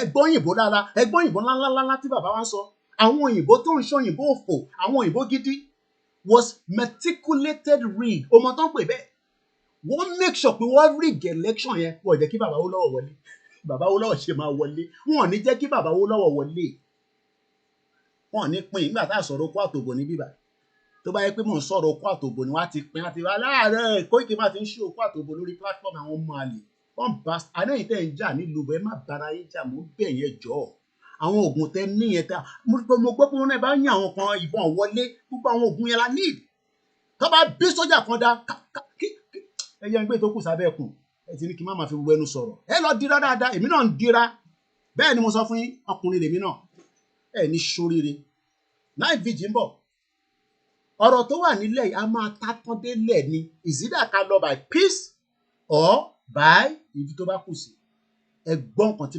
Britain àní manipulator ni wọ́n ti rí i pé tí gbogbo ẹ̀ bá dán mọ́rán tá a bá ń sọ èdè ọ̀tọ̀ọ̀tọ̀ ṣá máa gbọ́ra wáyé ó yá start speaking English ọkọ̀ọ̀kọ̀ kó English òfò kó lé wa lọ́wọ́ èmi wá gbé school start mi dé bíbà ní 1998 wọ́n wá rejected mo wá ń bi wọ́n pé ṣèbí nísìnyí mo ṣàwọn ṣèbí English náà là ń sọ ní Nàìjíríà kí ló ṣe school start tèmi àwọn ọmọ wọn mélòó ló mọ̀wé kódà kí n gba F9 ní English nígbà tí mo wà ní tí mo ṣe school start mo sì better off àwọn tó jẹ́ manager àwọn ní Tesco kẹ bá gbọ́ òyìnbó kábàkàbà kóbokòbó tó máa sọ ẹ máa wonder pé eré yóò lọ sí school ni kò lọ sí school because Tesco ló ti ṣiṣẹ́ for 20 years ó ti dọ̀gá ìwọ wèrè ọmọ àlè born bastard oko masters dé London ó lọ nulẹ̀ níbẹ̀ làákàyè ò sọ fún ẹ pé ilẹ̀ tó ń nù yẹn ẹni tó jẹ́ ọ̀gá ẹ̀ yẹn nínú store yẹn ètò wa fẹ́ káwọn ọmọ tèmi kọ́ lọ máa ṣiṣẹ́ clean ẹ̀ ní sóríire ó bẹ́tà ká ja gbogbo ẹ̀tọ́ ká da gbogbo ẹ̀rú àwọn ọmọ tèmi ò ní tún ṣiṣẹ́ ní Tesco nílùú yìí wọ́n ń padà bọ̀ nílé máa kó wọn déjẹ̀bú òde tí wọ́n bá fẹ́ kọ́ àwọn ọmọ tiẹ̀ déjẹ̀bú òde you are a puppet to British company company ní ilé iṣẹ́ ni àwa fẹ́ kọ́ àwọn ọmọ tiwa lọ sí Ìjẹ̀bú ẹ̀yin lẹ fẹ́ kọ́ àwọn ọmọ yín sí Amẹ́ríkà àti Canada káwọn ọmọ yín máa gbé níbẹ̀ kọ́ máa lọ wa Uber àbí kọ́ tún máa lọ fọbọ́ kọ́ máa ṣiṣẹ́ ní Walmart kọ́ máa ṣiṣẹ́ ní warehouse àwọn tó gbọ́ yìnbó lamẹ́ríkà kò dà Amẹ́ríkà tẹ̀kọ́ là ń bàjẹ́ ní Britain làmọ́ àwọn tó gbọ́ yìnbó ní Britain àwọn ìyá wa ṣọ̀gá láwọn ọmọ wa lórí àìmọye àwọn ọmọ wa tó ìyàwó mi ṣì sọ fún yàbí woman tó ṣiṣẹ́ ní military yẹn àbí mama ìyàwó mọ̀ gẹ́rẹ̀ tó ṣiṣẹ́ fún mi yẹn gẹ́rẹ̀ tó ṣiṣẹ́ ní military òyìnbẹ́ ọmọ dúdú yẹn wọ́n lò fún face military nílùú yìí ìwọ ọ̀dẹ̀ tá à ń sọ fún tó ń sọ pé my children are brilliant wọ́n lo girl yẹn mo rántí orúkọ ẹ̀ mo lè google ẹ̀ ẹni tó bá rántí orúkọ ẹ̀ bá mi ṣe fi jáde lórí social media mi ẹ̀ lórí comment section wọ́n lu ọmọ yẹn títí òun lọ́ fi ṣe the face of the military UK ni mò ń sọ wọ́n padà racism ẹ̀ ni wọ́n padà bully ẹ̀ ni máa sọ pé eré ni mò ń ṣe bomb bastard ìyá máa jà wọ́n mú ẹ ní UK wàá rò pé eré ni mò ń ṣe idiot all over the place wọ́n lo girl yẹn títí ẹni tó bá rántí orúkọ girl yẹn bá fi sórí comment section ká lọ máa nùdí ẹ tó fẹ́ káwọn ọmọ tí wọ́n máa lọ nùdí kọ́ lọ máa ṣe care home no gbogbo ìwé táwọn ọmọ wa bá kà ní bíbà à ń kó lọ́lé ni wọ́n ń lọ́lé torí tá a bá ti jàjà yẹn nísìn fún ọdún méjì torí pé tẹ́ ẹ̀ bá jẹ́ ká lọ ní kíákíá ọdún méjì náà ni nígbà tá a bá di gbàs wá kó gbogbo ara sórí round table àlọ́ yanjú ẹ̀ èmi dẹ̀ mọ̀ pé kò lè tó 2 years àwa kọ́ àwọn ọmọ dáadáa àwọn ọmọ yín tó ti kàwé tó ní knowledge èmi ò kúkú kàwé kọ̀ọ̀kan wọ̀ jẹ́ ká kàwé ìwé ò ló fẹ́ kà ṣé n tó níwèé ló máa kàwé ṣé n tó fún níwèé ní kíákíá ló máa kàwé ló máa lọ sí yunifásitì ẹ̀yin tẹ́ wá dé lánàá ẹ fẹ́ lọ sí business center student visa ṣé student òfin ìpèsè tó máa ṣe yẹn àwa wà nù country à ń ṣe 40 hours plus another 40 hours àìtí lè sanwó school ìwọ tó dé tó fẹ́ ṣe 16 hours tó fẹ́ fi sanwó school orí ò pé bomb bastard ìyá máa jẹ ṣégèsì ẹ máa bọ̀ ní London àwa ta ní full time ta lè lọ ṣiṣẹ́ full time a lè padà sí school torí tó bá lọ sí school bá lọ ìfẹ́ take care ọ̀wọ́ ìfẹ́ take ọmọ àwa ń dọ́gbọ́n àwọn èèyàn Nigerians nìkan ló máa dé class ló máa sùn tó máa ń lecture báyìí ẹ̀yin ló máa lọ́jọ́ kò sí ó ti sùn lọ́wọ́ ti ṣiṣẹ́ security mọ́jú ẹ̀yin bàbá òfò àwa ń pariwo Yorùbá nation yìí wà ní UK sọ pé ká dákẹ́ bàbá yóò ní ṣoríire tó bá yẹ kó ti kú gbogbo èèyàn máa kàwé tó bá dé school táwọn àwọn ọmọ kéékèèké ń kàwé tán ìwọ máa sùn gbà yóò bó ti lọ ṣe night ló ṣe so ìwọ tó rò pé student visa tó máa fi wọlé ẹ̀ ló máa fi sanwó school irọ́ ló pa o àfi kó ya máa dọ́gbọ́n sí. Let's continue. Ẹ jẹ́ agbọ́n tí bàbá sọ wọ́n make sure pé wọ́n rig election yẹn wọ́n jẹ́ kí bàbá wa wó lọ́wọ́ wọlé. Mo sọ fún ẹ pé generation ti sìn àní gbà fún yín bẹ́ẹ̀ bá jẹ́ ká lọ ní kíákíá á padà dìjà náà ni kò sógun ogun wà ní Ukraine ayé wọn bẹ́tà ju Nàìjíríà lọ Ukraine mo ti mọ̀ pé wọ́n ń jagun wọn níná wọ́n ní internet omi ń yọ gbogbo ẹ̀ ṣiṣẹ́ Nàìjíríà kò sógun nǹkan kan ò ṣiṣẹ́ for 64 years ẹgbẹ́ òun sókè bàbá mi Akintoye Mr. Koiki, university in the UK is a business. Most universities in the UK are filled with Nigeria and Indians. But what rowo school son money say exchange rate báyé wọn jẹ́. Wọ́n lè rowo school son because exchange rate yẹn ti high. Mo kí gbogbo èèyàn wa ẹ bá mi gbọ́ wọlé share but mo bẹ̀ torí Ọlọ́run. Tí yín ò ní bàjẹ́. Mo ní bíbá ní international platform. Bíbá láti máa yanjú ọ̀rọ̀ yẹn. Ká tó bẹ̀rẹ̀ ní on the ground, a máa kọ́kọ́ yanjú ẹ̀ ní bíbá. Torí àwa gbọ́dọ̀ kọ́ àwọn ọmọ wa délé. Èmi ò dẹ̀ kọ́ ọmọ lọ síbi tí security ò ní sí èmi ò kọ́ ọmọ mi lọ síbi tí ayé à máa já kí ní kọ́ ọmọbìnrin sáré lọ ṣẹnu káyà mi máa já èmi ò ṣerú ẹ̀. Ẹ já lọ para lọ bá bàbá wa Akintoye ká gbọ́n tí bàbá sọ mò ń bọ̀ mọ̀ tí lọ. In order to hand over power to the Fulani of northern Nigeria over Nigeria. And we are not saying anything that is new here. Even the man who was chairman of the group, of the British colonial group that masterminded the secret operation that produced the rigging for the North, has written in his memoir, and he has appeared on television a number of times. That is Harold Smith. Apara wa lọ́dọ̀ bàbá Akintoye. Ẹ jẹ́ ká tún lọ gbọ́ Alex Jones. The reason why he's now telling Trump, look, you cannot join back any organization called Commonwealth. Ẹ jẹ́ gbọ́ Alex Jones. Ladies and gentlemen, being an associate member isn't just ceremonial. I have covered these Commonwealths, and the fact is that means you are affiliated with the British. Ẹ ṣe gan, mo náà wọn lọ́pọ̀lọ́ lájọ́ ń gbé program lájọ́ ń ṣe èmi nìkan kọ́ ni mo ń ṣe wọ́n ti fún mi lórúkọ gẹ́ọ̀ yẹn wọ́n ní gẹ́ọ̀ yẹn jẹ́ Kerry Anna Knight.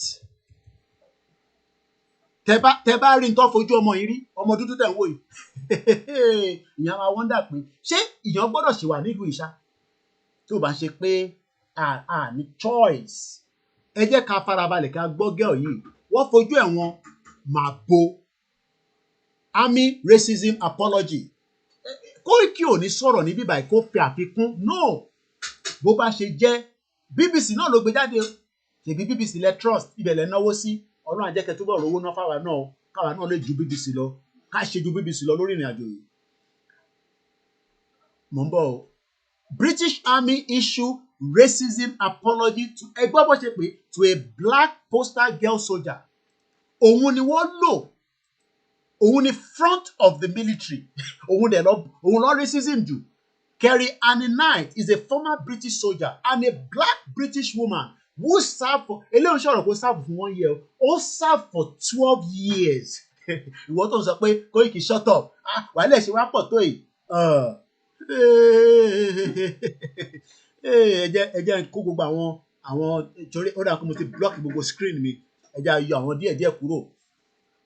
Ẹ jẹ́ yọ àwọn díẹ̀díẹ̀ kúrò because mo fẹ́ kẹ́ rí ní tí mo fẹ́ kẹ́ rí dáadáa ẹ lè fi amalgamation sílẹ̀. Okay, Commonwealth ó dà pé Trump àti ọ̀rẹ́ rẹ̀ ní máa kọ̀ra minimize díẹ̀. Ẹ̀yin Yorùbá ẹ má ká ṣeré ọ̀rọ̀ eré kọ́ ni táwọn àṣẹ níbi ìbá máa sọ fún yín. Ọmọ dúdú ìtẹ́ bá mọ ìyàtọ̀ fi jẹ́ fún ọdún 12. Do you know what it means to work? Bó ṣe fìyà jẹ̀mí náà nìyẹn for 15 years ni mo fi ń wá resident permit. Do you know what it means? Ọmọ yìí ṣiṣẹ́ fún military for 12 years in service. Wọ́n búlì ẹ̀ jáde náà ni. Sórí ìwọ tó ń sọ pé Koiki ṣọ́tọ̀ wàhálà ti pọ̀ jù kí ló dé ìwọ nìkan ní ẹ̀gbọ́n kan tọkọ ẹjẹ kọ́kọ́ kà náà ní bíbá káka òyìnbó jáde. Annie apologized as a former black woman. I'm sure pé Yorùbá ni. ká bá lọ wá títí ọmọ Yorùbá ló máa jẹ́ torí gbogbo dúdú Yorùbá ni wá. As a former soldier, wins substantial payout for alleged racist and sexist. Ṣèbí yẹn náà ló ń ṣẹlẹ̀ pẹ̀lú wèrè tó ń lọ lọ́wọ́ pẹ̀lú àpábíò àfi lọ sígbà yẹn. A former corporal who fronted British Army recruitment campaign. Òun ni wọ́n ojú ẹ̀ ni wọ́n ń lò, ojú ẹ̀ ló wà níwájú gbogbo campaign tí army ṣe nílùú yìí láti lè fi sọ fún àwọn ọmọ dúdú pé máa bọ̀ ẹ wá ṣiṣẹ́ army àṣerọ́ ló ń pa. Àní manipulator ní Britain, as much as we love it here, but the system is manipulative. Ìwọ tó wà nílé tí mò ń sọ fún ẹ pé bó ṣe ń lọ nílùú yàrá náà à ń fara rọ̀ nǹkan. O ní kí n shut up, àbí? No problem. But ṣe yẹn diaspora, ẹ jẹ́ àtètè gba Yorùbá nation. Ká lè kó àwọn ọmọ wa máa lọ́lé within the next 3-4 years. Ó possible gbogbo àwọn ọmọ yín tó ti kàwé, tó ti ṣiṣẹ́, tó ti pé wọ́n ní experience tó dáa. Wá lọ darapọ̀ mọ́ àwọn tó wà nílé àjọ build the Yorùbá country. Ìgbòho nìkan kọ́ ló lóun máa ṣe now. A former corporal who fronted the British Army. Mo fẹ́ kẹ́ máa rí picture lẹ́yìn mi, ẹ jẹ́ sáré mú picture wá. Ẹ ṣe gan ni brother mi tó sáré fún mi lórúkọ girl yẹn. Mo fẹ́ download the picture. Mo gbọ́dọ̀ gbé sẹ́yìn mi. Because mo fẹ́ kẹ́ máa wojú ẹ̀ nínú aṣọ military. Fine girl. Beautiful woman. Torí kò ṣe girl, woman ni. Wọ́n fìyà jẹ ẹ̀. Wọ́n fojú ẹ̀ wọ́n máa bò ó. Ìwọ wá ń sọ pé kí n shut up. Àbí? Wọ́n fojú ẹ̀ wọ́n máa bò ó. Wọ́n fojú ẹ̀ wọ́n máa bò ó. Ó faradà títí nígbà tó dé stage kan kò lè faradà mọ́. Ó ní wàhálà yìí ti pọ̀ jù, kí ló dé? Kí lòun ṣe? Ṣèbí British citizen lòun. Òun ò pààyàn náà. Ṣèbójú òun lẹ̀ ń lò káàkiri. Kí lòun ṣe fún yín? Wọ́n náà ṣe nǹkan kan wọ́n ní but ó ti gbọ́n jù. Kí ló dé? Ẹ jà ká bó ṣe lọ. A former corporal who fronted the British Army recruitment campaign has now received an apology and a substantial financial settlement. Ṣé ó náà fẹ́ gba financial settlement ni? Ó náà fẹ́ serve UK. Òun fẹ́ darapọ̀ mọ́ UK military ló ṣe lọ darapọ̀ mọ́ wọn. Àṣọ máa búlì ẹ̀ ni wọ́n kick ẹ̀ out ìgbẹ̀yìn náà ni. Wọ́n kick ẹ̀ out ni.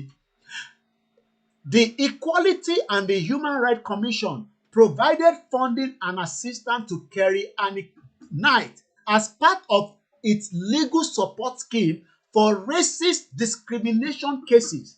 Mrs. Knight, or Miss Knight rather, told an employment tribunal that she believed she had been repeatedly racially abused by her colleagues. Àwọn wo ni colleagues? Àwọn òyìnbó aláwọ̀ funfun, àwọn white people tó ń sọ fún ẹ pé Nàìjíríà máa dà wọ́n lórí burúkú, àwọn bó ń bastard.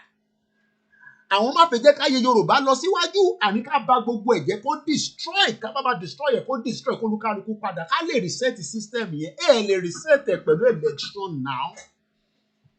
Lè reset ẹ̀yin tẹ́ ń bára yín jà ní fún àti lóbi. Mo bẹ̀ yín torí Ọlọ́run ẹ jọ̀ọ́. Ìjà yẹn kọ́ la nídìí nísìnyí. Àwọn agbára tẹ lọ ń lò yẹn ibi tẹ́ ń channel sí àwọn sójà tó bá máa pa wá níjọ́ yẹn ní ká lò fún. Àwọn ọlọ́pàá tó bá yẹ pé bàbá ẹ̀ bá ràn wá pé bóyá bàbá ẹ̀ ò sọ fún pọ́mọ Yorùbá ni wá, à á sọ fún pọ́mọ Yorùbá wá níwájọ́ yẹn. So àwọn ò ní jà o.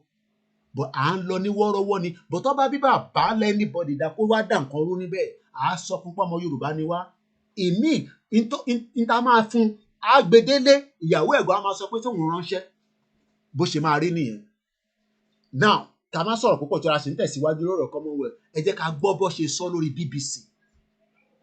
Lára àwọn news anchor wọn náà, ìyẹn náà, ó ṣe àṣemáṣe, wọ́n dọ́gbọ́n títí tó lójó òyìnbó, wọ́n fi sílẹ̀. Tó bá jẹ́ dúdú ni, ẹ̀wọ̀n ló máa wà. Ẹ jẹ́ á gbọ́ fídíò yẹn mò ń bọ̀. Ẹ jẹ́ á mute mic wa. Ẹ bá ń gbọ́ orí share button ẹ̀jọ̀ torí Ọlọ́run. Ẹ bá mi lọ pé àwọn èèyàn wọlé pé wàá gbọ́ ọ̀rọ̀ òdodo ọ̀rọ̀ kódú ọ̀rọ̀ ló ń sọ níbí báyìí. Èyí tó máa mú ayé wa bẹ́tà ẹ̀ wá justice for Mohbad inú Yorùbá nation lẹ ti máa rí gbogbo nǹkan bẹ́ẹ̀ yẹn. Ẹ lè rí justice for anybody nínú Nàìjíríà torí ìlú òfò àdàdánwò ni. Kẹ́mi Olúlọ́yọ̀ Dr. Kẹ́mi ó sọ̀rọ̀ kan máa mú jáde láìpẹ́. Ẹ já gbọ́ ilé ìtọ́nà mò ń bọ̀. Koiki Media bringing the world closer to your door. The British Army has admitted that a black soldier who fronted several recruitment campaigns had to work in an unacceptable environment where she experienced sexist and racist harassment. As well as apologising, the Army has paid the soldier a substantial financial sum. Kerry Ann Knight, who left the Army this year, has been talking for the first time to our defence correspondent, Jonathan Beale. Yeah. That's the section I was in. Yeah, you spot me? I can spot you. Yeah. Kerry-Ann Knight always knew she'd stand out. In an army struggling to recruit both women and ethnic minorities. She always knew she would stand out. Ìran dúdú ni wá, ìran tẹ́lẹ̀dùmarè ké dáadáa tó dáadáa kó tó di pé àwọn olórí burúkú ìwà kó tí wọ́n bá wa pẹ̀lú àwọn Fúlàní ẹja pa àwọn Fúlàní tó bá pa wá. Ẹ má máa ṣe wọn lórí social media ẹ pa wọ́n ni. Tó bá ti pa yín kẹ́ pa wọ́n. Ẹ pa wọ́n ni. Ẹ pa àwọn Fúlàní ni. Wọ́n mọ̀ pé we are stand out. Wọ́n wá kó wa sínú dọ̀tí. Wọ́n kó wa sínú ràlẹ̀ràlẹ̀ pẹ̀lú àwọn olórí burúkú olóṣèlú. Tọ́nà àwọn ṣòṣèlú òfò. We have always been stand out. We are stand out people. Awolowo was a stand out. Wọ́n mọ̀ Awolowo yàtọ̀ sáwọn ìyà tó kù. Ó ṣe pé a fi ń dẹnu. Awolowo was a stand out against others. Ó dúró dáadáa. Ó dúró re. Wọ́n wá òpin eléyìí tán. Táwọn bá fún bàbá yìí láyè. Táwọn bá fún Awolowo láyè. Eléyìí máa bà nǹkan jẹ́. Eléyìí máa sọ Áfíríkà di Yúróòpù ni. Àwọn ará Áfíríkà ò ní wá sí Yúróòpù. Wọ́n á máa nulẹ̀. Wọ́n á máa fọ́ bó wọ́n á máa ṣe dọ̀tí. She was a stand out. She was a stand out. Ọmọ bá ń pè ní stand out. Kíkan kó dá dúró kó dá yàtọ̀ kó máa glow. Àwa táwa báyìí àwa ìran ọmọ aládé tó ẹ wo bá ṣe rí. Ẹ wo àwa ìran ọmọ aládé. Àwọn kan wá ń gbádùn. Ẹlòmíì ní sì kò sún air condition rí láti jọ́ tó ti bí láyé ẹ̀. Ó ti pé 40 years old. Kò mọ bẹ́ẹ̀ condition ṣe rí lára. Inú ilé kọ̀ọ̀kan ní United Arab Emirates wọ́n bí ẹ̀dá kó gbéyàn sínú ilé kó fi rent kó má fi air condition síbẹ̀ tó bá jẹ́ pé mo parọ́ ní àwọn tó ń gbé ní Dubai sọ fún mi pé rent ilé kò wá sí because ìlú tó gbóná ni rent ilé kò wá sí air condition àfi ó tó bẹ́ẹ̀ no ó tó bẹ́ẹ̀ irú ayé tó yẹ kẹ́ máa gbé nìyí gbogbo inú ilé yín kò mí pé torí pé ìta gbóná inú ilé gbọ́dọ̀ máa tutù mọ́ ẹni air condition gbogbo nǹkan á máa ṣiṣẹ́.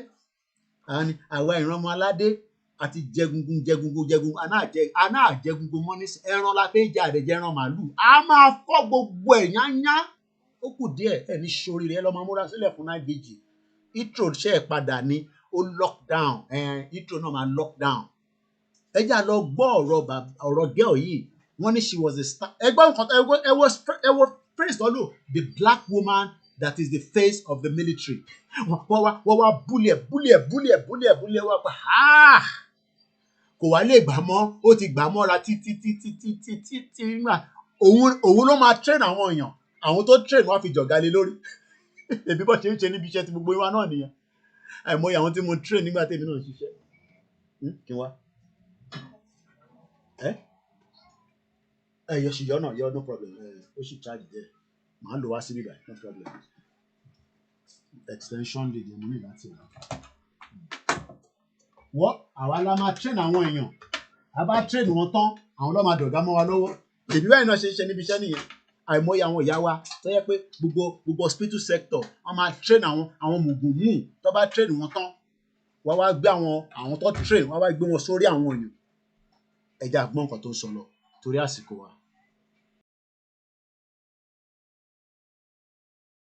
Were you the only black person? Yeah, I was the only a black female. But she was the only black female. She stand out. I'm sure wá ti fokó lọ náà. Kò sí nǹkan táwọn lè ṣe olórí burúkú àwọn òyìnbó kọ̀ọ̀kan. Wá ti fokó lọ. Àwọn ò pé òun á dẹ̀ máa wọ́n dẹ̀ pé I'm a British. Èwọ̀n ṣe foreigner bí irú àwa tá a wá o foreigner làwa o. British lòun òun ní ọbẹ̀ òun sí nípa ẹni o. Ẹ bọ́ ṣe forí ẹ̀ fagbọn. Ẹni tó bí síbí so ẹ̀yin ìyá wa ẹ̀yin bàbá wa ẹ̀yin ẹ̀gbọ́n mi tẹ̀ ń ta pé àwọn ọmọ tèmi ò ní Ọlọ́run ní jẹ́ Jésù ò ní jẹ́ eléyìí ò mọ Jésù ọmọ pé ẹ̀yin nìkan lẹ mọ Jésù nulẹ̀ yín ẹ̀yin nìkan lẹ mọ ànábì ẹ̀yin nìkan lẹ mọ babaláwo ẹ wo ìyàtọ̀ fi ọmọ yìí jẹ fún ọdún 12. Do you know what 12 years is? Ó endure racism for 12 years. 12 years nínú Britain ni mo sọ yo ọ̀rọ̀ yóò ń ṣọ̀rọ̀ 30 years ago ìsílẹ̀ ó ṣẹ̀ṣẹ̀lẹ̀ ní o nínú UK ìlú ọba tó níjòyè ẹ wo bó ṣe maltreat ọmọ dúdú ẹ wo bó ṣe fìyà jẹ ọmọ dúdú torí pé kí ni ó ń wò pé ìlú mi ní bíbá yìí mo ò nílùú mi ó ti gbàgbé pé òun nílùú mi bọ̀ ìlú òfò tó ní bí a Nàìjíríà ni kò lè padà lọ sílùú yẹn because àwọn parent ẹ̀ ti takú sí bíbá yìí Ọlọ́run ní jẹ́ káwọn ọmọ tèmi takú sí bíbá yìí a máa kó wọn dé Jẹ̀bú Òde wọ́n á dé Jẹ̀bú Òde mọ̀nàkà bọ̀ kò ń ṣe Jẹ̀bú Òde tí kò sí toilet because easy sọ fún mi pé gbà tó gbóhùn wálé ní 1980 òun fẹ́ yàgbẹ́ kò wá sí toilet àwọn WC ó wá lọ yàgbẹ́ shop ó wá yàgbẹ́ sínú nylon àbí paper ó wá jùgbẹ́ yẹn ìgbẹ́ yẹn wá lọ ba lé lóde torí kò yọ ọmọ yẹn pé báwo ni yẹn ṣe máa wá sílé tó sí toilet kò tí toilet bá wà omi ò débẹ̀ ẹ lọ wo Linda Kejì ó post fídíò kan ní ìjẹta gbogbo Lẹ́kì òfò wọn gbogbo omi bẹ dúdú pópópópópópó ó yọ brown ni kò ṣeé fi fọnu èmi ti rí yẹn ní 2015 báyìí mo kọ́ lọlé pàdé nìyẹn mo má dárúkọ lórí social media mo ní ilé tó ń gbé lélẹ̀ èèlò ló náà san ní bíbá ó sọ iye náà níjọ́ náà lọ́hùn omi bottle water ni mo fi fọnu mo ò lè ṣe omi ní tap kí n fi fọnu ọ̀bí mi dá ni mo ní báwo ni gbogbo ó ní wò ó ṣáà máa wò ó ń tí ẹ bá ṣe manager ní bíbá yẹn that was in 2015 tó bá dẹ̀ wá London báyìí omi inú toilet wa àbí omi inú bathroom ló máa fi fọnu náà ó like KFC mo mọ tó wà ní KFC tó bá wá báyìí tó bá ti dé báyìí láti airport máa ní kí n bá wọn ra KFC wa àdìbì gidi ni àwọn tó léfọ̀n tó lé kan náà gan gbogbo wọn dẹ̀ lọ́ ń ṣe Yorùbá nation àwọn kan ní gbójú títà ni ó wà l'Ábùjá yín bẹ̀ gbogbo wọn àwọn kan dúró ní wọ́n dúró ní ẹ̀ ní sóríire gbogbo yín ẹ̀yìn tẹ̀síẹ́gbẹ́ ìfẹ́ Yorùbá nation ìwọ tó ní fọ̀n tó lé kan náà ó fẹ́ ẹ̀ máa kí n tún lọ sílẹ̀ ó fẹ́ kan náà àwọn ọmọ bàbá kan èèyàn gidi ni àdìbì gidi bá pè nísìnyí bá ní mo fẹ́ 5 billion á sì fún mi bọ́ mo fẹ́ máa yọ lẹ́nu ẹ̀yin tẹ́ àná ayé pé ebi Yorùbá nation kan ló ń pa wá bí àṣà bàbá mi kan sọ̀rọ̀ bàbá tó máa ń ṣe program yẹn bàbá yẹn ní àwa diaspora ló mú lára jù ó gbọ́dọ̀ mú wa lára because ara ń tàn sọ lélẹ̀ ọmọ tó ṣiṣẹ́ fún 12 years nínú military ẹ wá ní kò ní mú gbá àyà wa pé àní Yorùbá nation ò ní wà ní gbá àyà wa ó gbọ́dọ̀ wà ní gbá àyà wa mo dẹ̀ ní tó bá dalẹ̀ Yorùbá nation including Ọláyọmí kó ilẹ̀ gbọ́dọ̀ yọ̀ mí ni. mo kí gbogbo èèyàn wa ẹ já padà sọ́dọ̀ ọmọ yẹn mo fẹ́ gbọ́ fídíò yẹn dọ́dẹ́lẹ̀. Joined full of hope, assuming racism had long been stamped out. báwọn tó sọ wá òun rò pé racism ti lọ pé racism tóun máa ń gbọ́ nígbà táwọn grandparent ẹ̀ wá sí UK bí àwọn tó tẹ̀lé àwọn ship wa pé racism òun rò pé ó ti lọ ni racism lọ kẹ̀ interṣe experience lójoojúmọ́ olúkálùkù ló lè sọ tọ̀dọ̀ tiẹ̀ racism ò tán bully ò tán lóòótọ́ wọ́n ṣòfin wọ́n ṣe gbogbo ẹ̀ pé kọ́ fi kọ́ bẹ̀ níbo tó bá bí ẹ̀dá àwọn ibì kan wà láwọn outside London yẹn tó bá lọ rìnrìn gbálágbálá ìyá wa kan ní patí tí mo ṣe lọ patí tí ìkan náà àwọn mọ́mí wa Yorùbá nation ṣe ìyá yẹn ní alẹ́ ẹjọ́ kan àwọn ń bọ̀ láti ibi iṣẹ́ àwọn ìyá tó ti lọ ṣiṣẹ́ tó ń gbọ́ mama ìyá yẹn sọ pé bọ̀bọ́ yẹn wá ó já báàgì mọ́ àwọn lọ́wọ́ ó dẹ̀ mọ̀ pé lómi máa ń di báàgì ẹ̀mú mọ́ra wọn náà àwọn àti àwọn méjèèjì báyìí ọkọ̀ yìí wálẹ̀ lẹ́ni wọn náà wọ́n ń pariwo help help ọkàn wọn wà nínú ilé ń gbọ́ help kò mẹ́ni tó jẹ́ àwọn ọmọ wà nínú ilé wọn náà wọ́n ṣáà yíra ó padà já báàgì yẹn gbà mọ́ wọn lọ́wọ́ ẹ̀mọ̀ ọbìnrin kò sí bọ́ ṣe lè bọ̀bọ́ yẹn já wọn nígbà táwọn wọlé báyìí bruises wà lọ wọn nígbà tó kọ àwọn rí àwọn pé kí ló ṣe làwọn ní àwọn làwọn pariwo help níta wọn ní eré tọkọ wọn ní tẹ̀dá tọkọ yóò tó lọ bá because ọkọ yín lè lọ túnṣe nǹkan tó yẹ kó máa detain sí prison wọn ní speed tọkọ àwọn fi jáde pé káwọn tẹ̀ pàdé eléyìí ìjọ Saturday last week ṣèbí Saturday kan lélẹ̀ nísìn Saturday last week ni ìyá yẹn sọ fún mi o nígbà tá a lọ sí party yẹn èmi àti sister Elaine àwọn òbí kan wà ní UK you dare not tó bẹ́ẹ̀ àwọn ọmọ òfò yẹn wọ́n kọ̀ pààyàn dànù ni wọ́n máa bá tiwọn lọ ni àwọn èmi inú wọn fẹ́ padà sí prison ọlọ́mọdé aṣàgbákò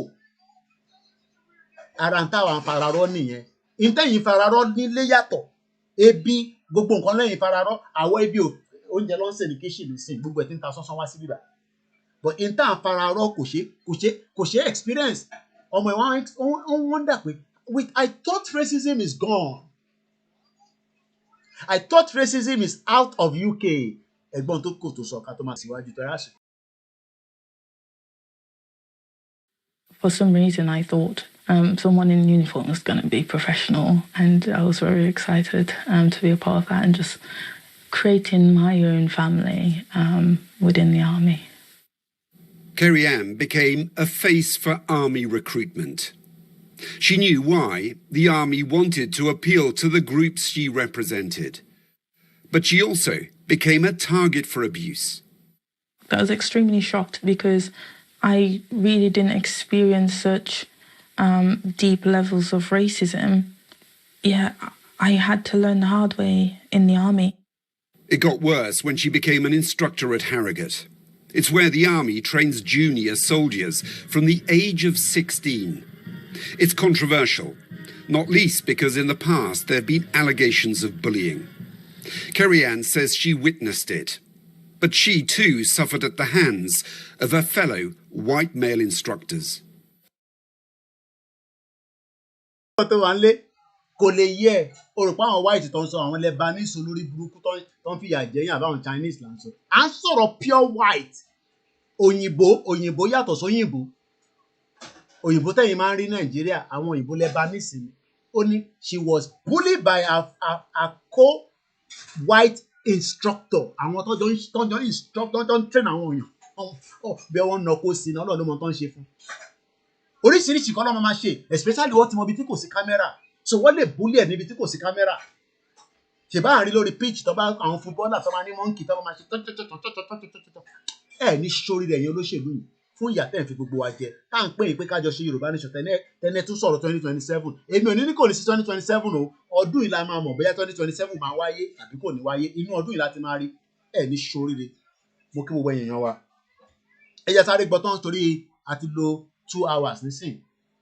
Àìtẹ̀tí mú orí nǹkan tí mo ṣe ń bá lọ but at least àti ná idea ara Commonwealth lélẹ́yìn náà ọmọ Commonwealth citizen náà ni o ọmọ Commonwealth ẹ bọ́ ṣe ń abuse ẹ ìwọ tó wà Nàìjíríà ẹni tó wà ní UK wọ́n abuse ẹ èmi dẹ̀ ń sọ fún ìwọ tó wà Nàìjíríà pé tó ti rí nǹkan tó ń ṣẹlẹ̀ pé ká gba Yorùbá nation kó má bàa abuse oní náà onáwọn olóṣèlú ló ń sọ títọ́ oní Tinubu ló ń sọ títọ́ kí ni kan Tinubu pẹ̀lú ayé ẹ kí ni kan Rẹ̀mí lájọ́ tó ti pa yín ní Àkúrẹ́ nísìn ǹjẹ́ rí Rẹ̀mí Tinubu kó wá síbẹ̀ ǹjẹ́ rí Ṣèyí Tinubu kan ràn wá pé àwọn tó ń pa lákùúrẹ́ tẹ̀ lọ mẹ́rin kíkó ìkì máa bú wa púpọ̀ ìwọ náà lọ síbẹ̀ my father ló ń ṣe comedy ló ń ṣe skit olórí burúkú ọmọ òfò torí tó bá ń ṣọmọ òfò ni wọ́n ń pa àwọn ìran ẹ̀ kò lè jọ́ lójú nígbà tẹ́ pé àmọ́ bí Rẹ̀mí Tinubu gangan ni wọ́n ti lọ gbé oko Fúlàní ló fi fi bóyún ẹ̀ oríṣiríṣi ló ń ṣẹlẹ̀ nílẹ̀ Yorùbá nísìnyí náà mọ̀ ó lè jẹ́ bàbá ẹ̀ táwọn aró pé bàbá ẹ̀ ni bàbá ẹ̀ ó lè jẹ́ ọ̀tọ̀ lẹ́ni tó jẹ́ bàbá ẹ̀ ó lè jẹ́ bí Fúlàní gan ni Ṣèyí Tinubu báyìí la ṣe fi mọ̀ ọmọ ti dàpọ̀ mọ́ ní Mercy torí tó bá jẹ́ pọ̀ ọmọ dáadáa ni Ṣèyí Tinubu ni á ṣàgbọ́ pé wọ́n pààyàn lákùúrẹ́ tí Gani Adams ò bá lè lọ òun á tẹ̀ lọ á lọ ṣàkárá níbẹ̀ pé èyí ọmọ Yorùbá má bínú wọ́n pa yín màá bá bàbá mi sọ̀rọ̀ a máa wá nǹkan tá a máa ṣe sí àkóbọ̀ gidi fáwọn Àmọ̀tẹ́kùn torí Ondo State nìkan l'Àmọ̀tẹ́kùn ti ń ṣiṣẹ́ àwọn tó kù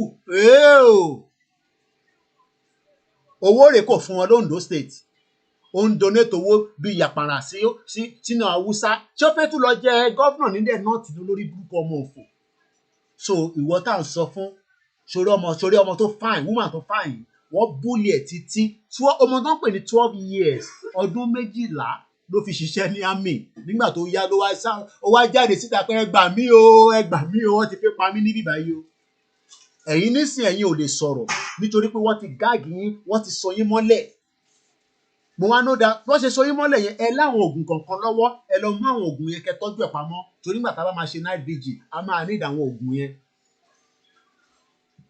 mo kí gbogbo èèyàn wa ẹ jẹ́ finally gbọ́rọ̀ tọmọ yẹn sọ tán ká tó máa tẹ̀síwájú. They'd pile everything daily on my desk, so just to show me that I'm not welcomed. And I remember one day they took a photo of me just standing at that desk. Ẹ̀gbọ́n kan tó sọ wọ́n tún fi wọ́n pé you are not welcome here ẹ̀wọ̀ ayé this is Britain o Britain ìlú ọba ìlú tí gbogbo èèyàn fi wá gbé ó ní welfare yes it's a beautiful place tó bá ráyè jápa wá síbí báyìí máa bọ̀ bò wọ́n náà wọ́n tán fọmọ yìí ṣe ẹ jẹ́ ká wá lọ gbọ́rọ̀ bàbá Akíntóyè díẹ̀ sí ẹ wá rí i pé ó tálè bọ́ nǹkan tí bàbá Akíntóyè ń sọ.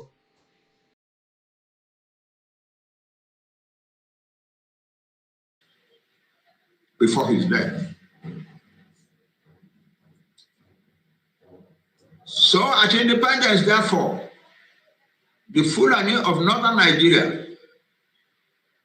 living on the population size of the Hausa, became the rulers of Nigeria. And the Hausa themselves, they used to talk of Hausa Fulani. The Hausa were very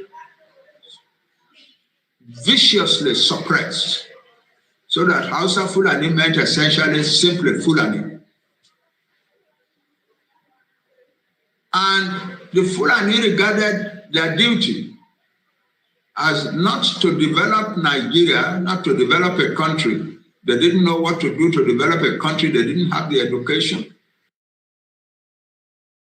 And these are the kind of people we want to stay with. Because of the time, we're going to move swiftly ahead because I still have some other areas I want to cover. My name is Akintoye as we are reviewing the Commonwealth. Now, Commonwealth. What keeps African nations in the Commonwealth? This was an article last year, October, by Eunice Wanjuru.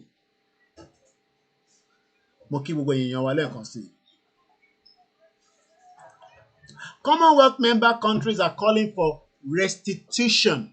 Kí ló ń pè ní restitution?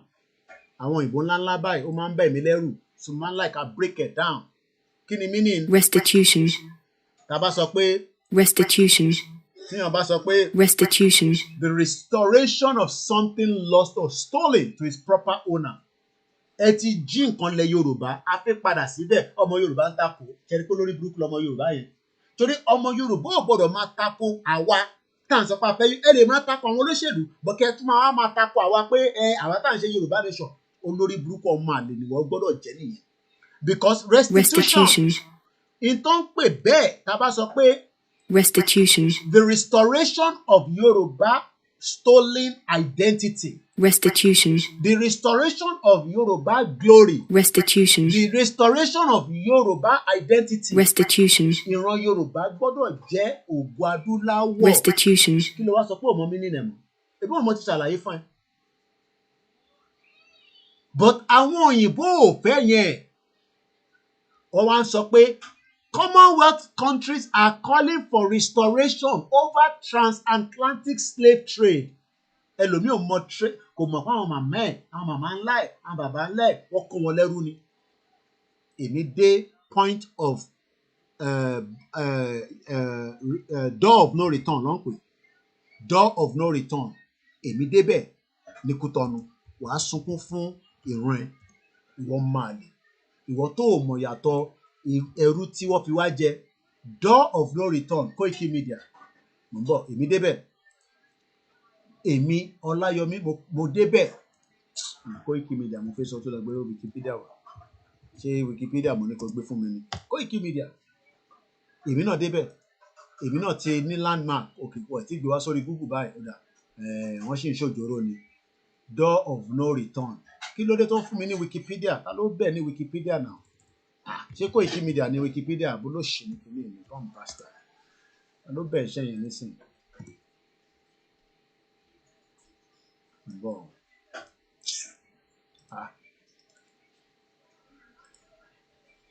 Door of no return. Bọ̀. Ọ̀dà ẹ̀já lọ sí Facebook mi. Olórí burúkú ni Wikipedia àbí Google dẹ̀. Wọ́n ṣòjòrò. Wọ́n tẹ door of no return. Ó ń fún mi ní nǹkan mi. When I got there, I felt the energy. Ẹni tájọ́ lọ, òun tẹ̀ sọ pé irọ́ o. Òun máa wà ní ṣẹ́rí. Sórí bó ṣe kó wa lẹ́rú, ọmọ àlè tó fẹ́ Yorùbá tó fẹ́ Nàìjíríà sórí náà. Sórí bó ṣe sọ àwọn èèyàn pa.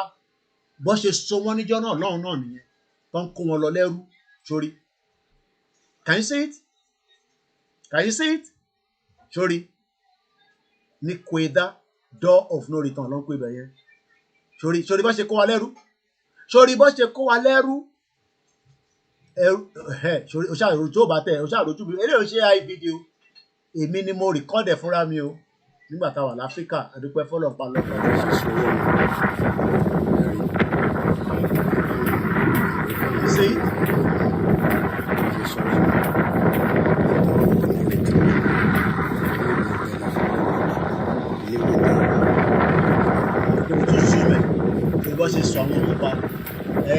understand it. So I need to join. Ara iṣẹ́ tí mo lọ ṣe nígbà tí mo lọ lé nìyẹn. Iṣẹ́ gidi ńlá tó easy. Ṣe rí picture ọmọ sí mi lé nígbà tí mo ní wọ́n graduate. Kò sígbà tí yàn lè kàwé nílùú òyìnbó. Mo tẹ̀ ṣe rí fìlà wọn nígbà tí mo lọ sílé wọn níjẹta. Fìlà tí mo sì mi dé nígbà tó ṣe graduation wọn nílé. Ìwọ mọ àlè. Ṣé o lè mú bàbá àti ìyá ẹ̀ jáde kárí idiot all over the place. Ẹ̀yin tẹ̀ dá kankan mọ̀. So ṣe rí ẹ ṣáà ti rí gbogbo picture mi nígbà tí mo wà ní Áfíríkà lélẹ̀. Mo ṣáà ti rí. Òun náà ti rí bó ṣe ń lọ. Èmi lélẹ́yìí o. Door of no return. Kọ́lọ́run Elédùmarè gbogbo àwọn tó kó lọ nígbà yẹn. Kọ́lọ́run wà pẹ̀lú. Ẹ ká sáré padà torí time wa. Over the transatlantic slave trade are calls for reparations, a sign of the Commonwealth influence waning across Africa. Today, 19 African countries remain part of the Commonwealth of Nations, which has a total of 56 states across the world. Nigeria wà lára wọn. Nearly all of them were once colonized by the British Empire in some shape or form. Recently, there have been calls from some of the Britain's former colonies for reckoning over its role in the transatlantic slave trade. Now, tá bá wo fídíò eléyìí nísìnyí, kò ń ṣe tẹ́lẹ̀. Ẹ jẹ́ ká sáré wo eléyìí náà, ká kàn fi ní background knowledge in tá à ń sọ̀bọ̀ nípa Commonwealth. This video as well is just for educational purpose. My name is Olamiko Ika. Ní pẹ́ parí programming because mo fẹ́ kó ju 3 hours yẹn lọ. Mo kí gbogbo èèyàn wa lẹ́ẹ̀kan sí o. More than 100 years ago, at the time of the Great War, it was said that the sun never sets on the British Empire. Nearly a quarter of the world, in one way or another, fell under the British rule, or otherwise was part of the British trading network or Commonwealth. From the Great White North of Canada to the steeps of India, and from Australia to South Africa and back again, the reach and influence of the empire was, in 1914, unparalleled in the annals of history. Today, Britannia has remained a world power and has survived the ravages of 2 world wars.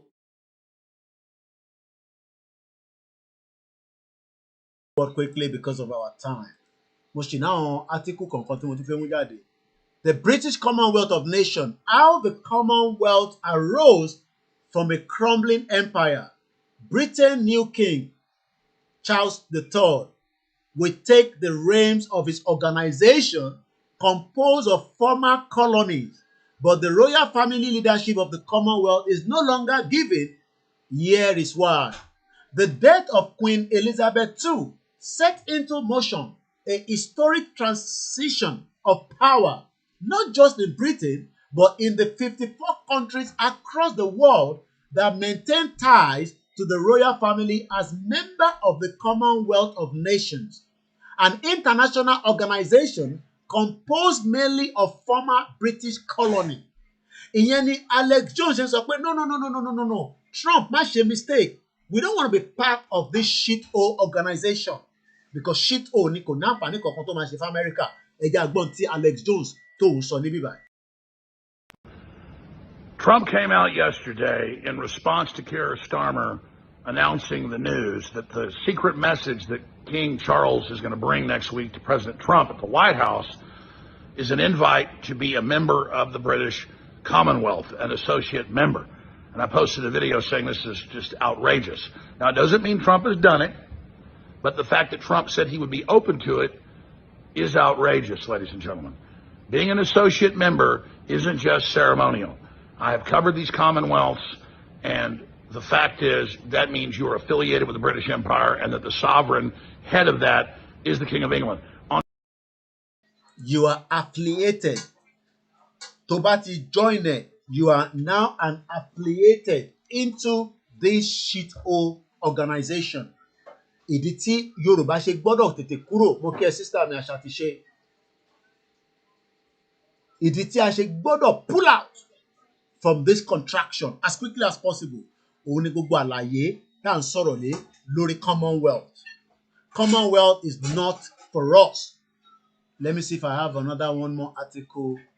And this is it again. Is Commonwealth still important to Africa?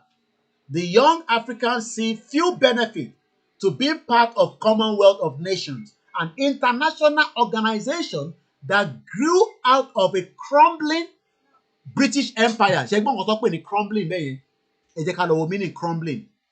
Because most of you tá à ń sọ fún crumbling, breaking or falling apart into smaller fragments, especially as part of a process or deterioration, their crumbling ancestral home. Nígbà tí Britain bẹ̀rẹ̀ sí crumble, torí pé ayé àwọn ti fẹ́ bàjẹ́ tán báyìí o, kí làwọn máa ṣe báyìí o?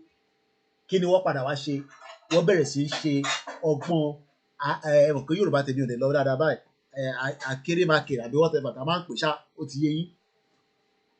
And this is why we are saying that àwa ò lè wà láàárín this messed up organization.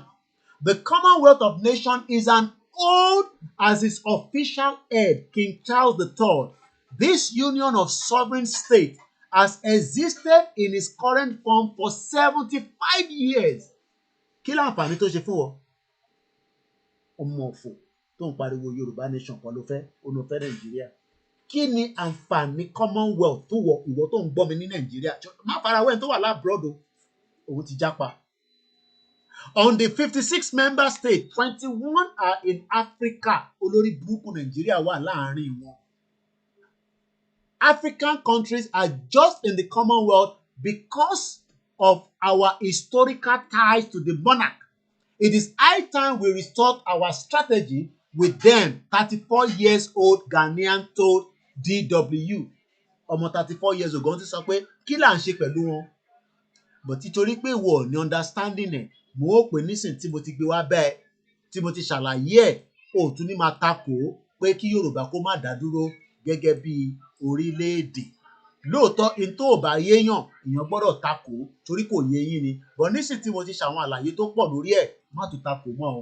Mo kí gbogbo èèyàn wa níbi tí a máa bẹ̀rẹ̀ sí ń gbé ètò yẹn wá sílẹ̀ lórí ètò Koiki Media bringing the world closer to your doorstep ní the 23rd of March 2025. Yoruba nation, no going back, no retreat, no surrender.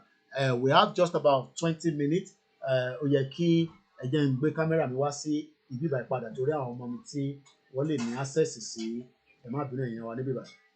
I gotta bring the camera back so that káwọn ọmọ yẹn náà lè láǹfààní. Mo ti gba space wọn látẹ̀kọ́. So èyí tẹ́ wà lórí Facebook, a máa ní láti pa Facebook yẹn máa start again. So ẹni lo table mi ti because àwọn ọmọ mi gbọ́ oúnjẹ ti déwájú báyìí nísìnyí, so mo ti gba gbogbo space wọn, so ẹ má bínú. So ẹ̀yẹ mi ti lọ gbélé kúrò ẹ̀jẹ̀ àṣìbà. So màá ní láti pàdé kan fóònù ilé tẹ̀tí màá ní láti restart ẹ má bínú èèyàn wa ẹ̀mí bínú sí wa ní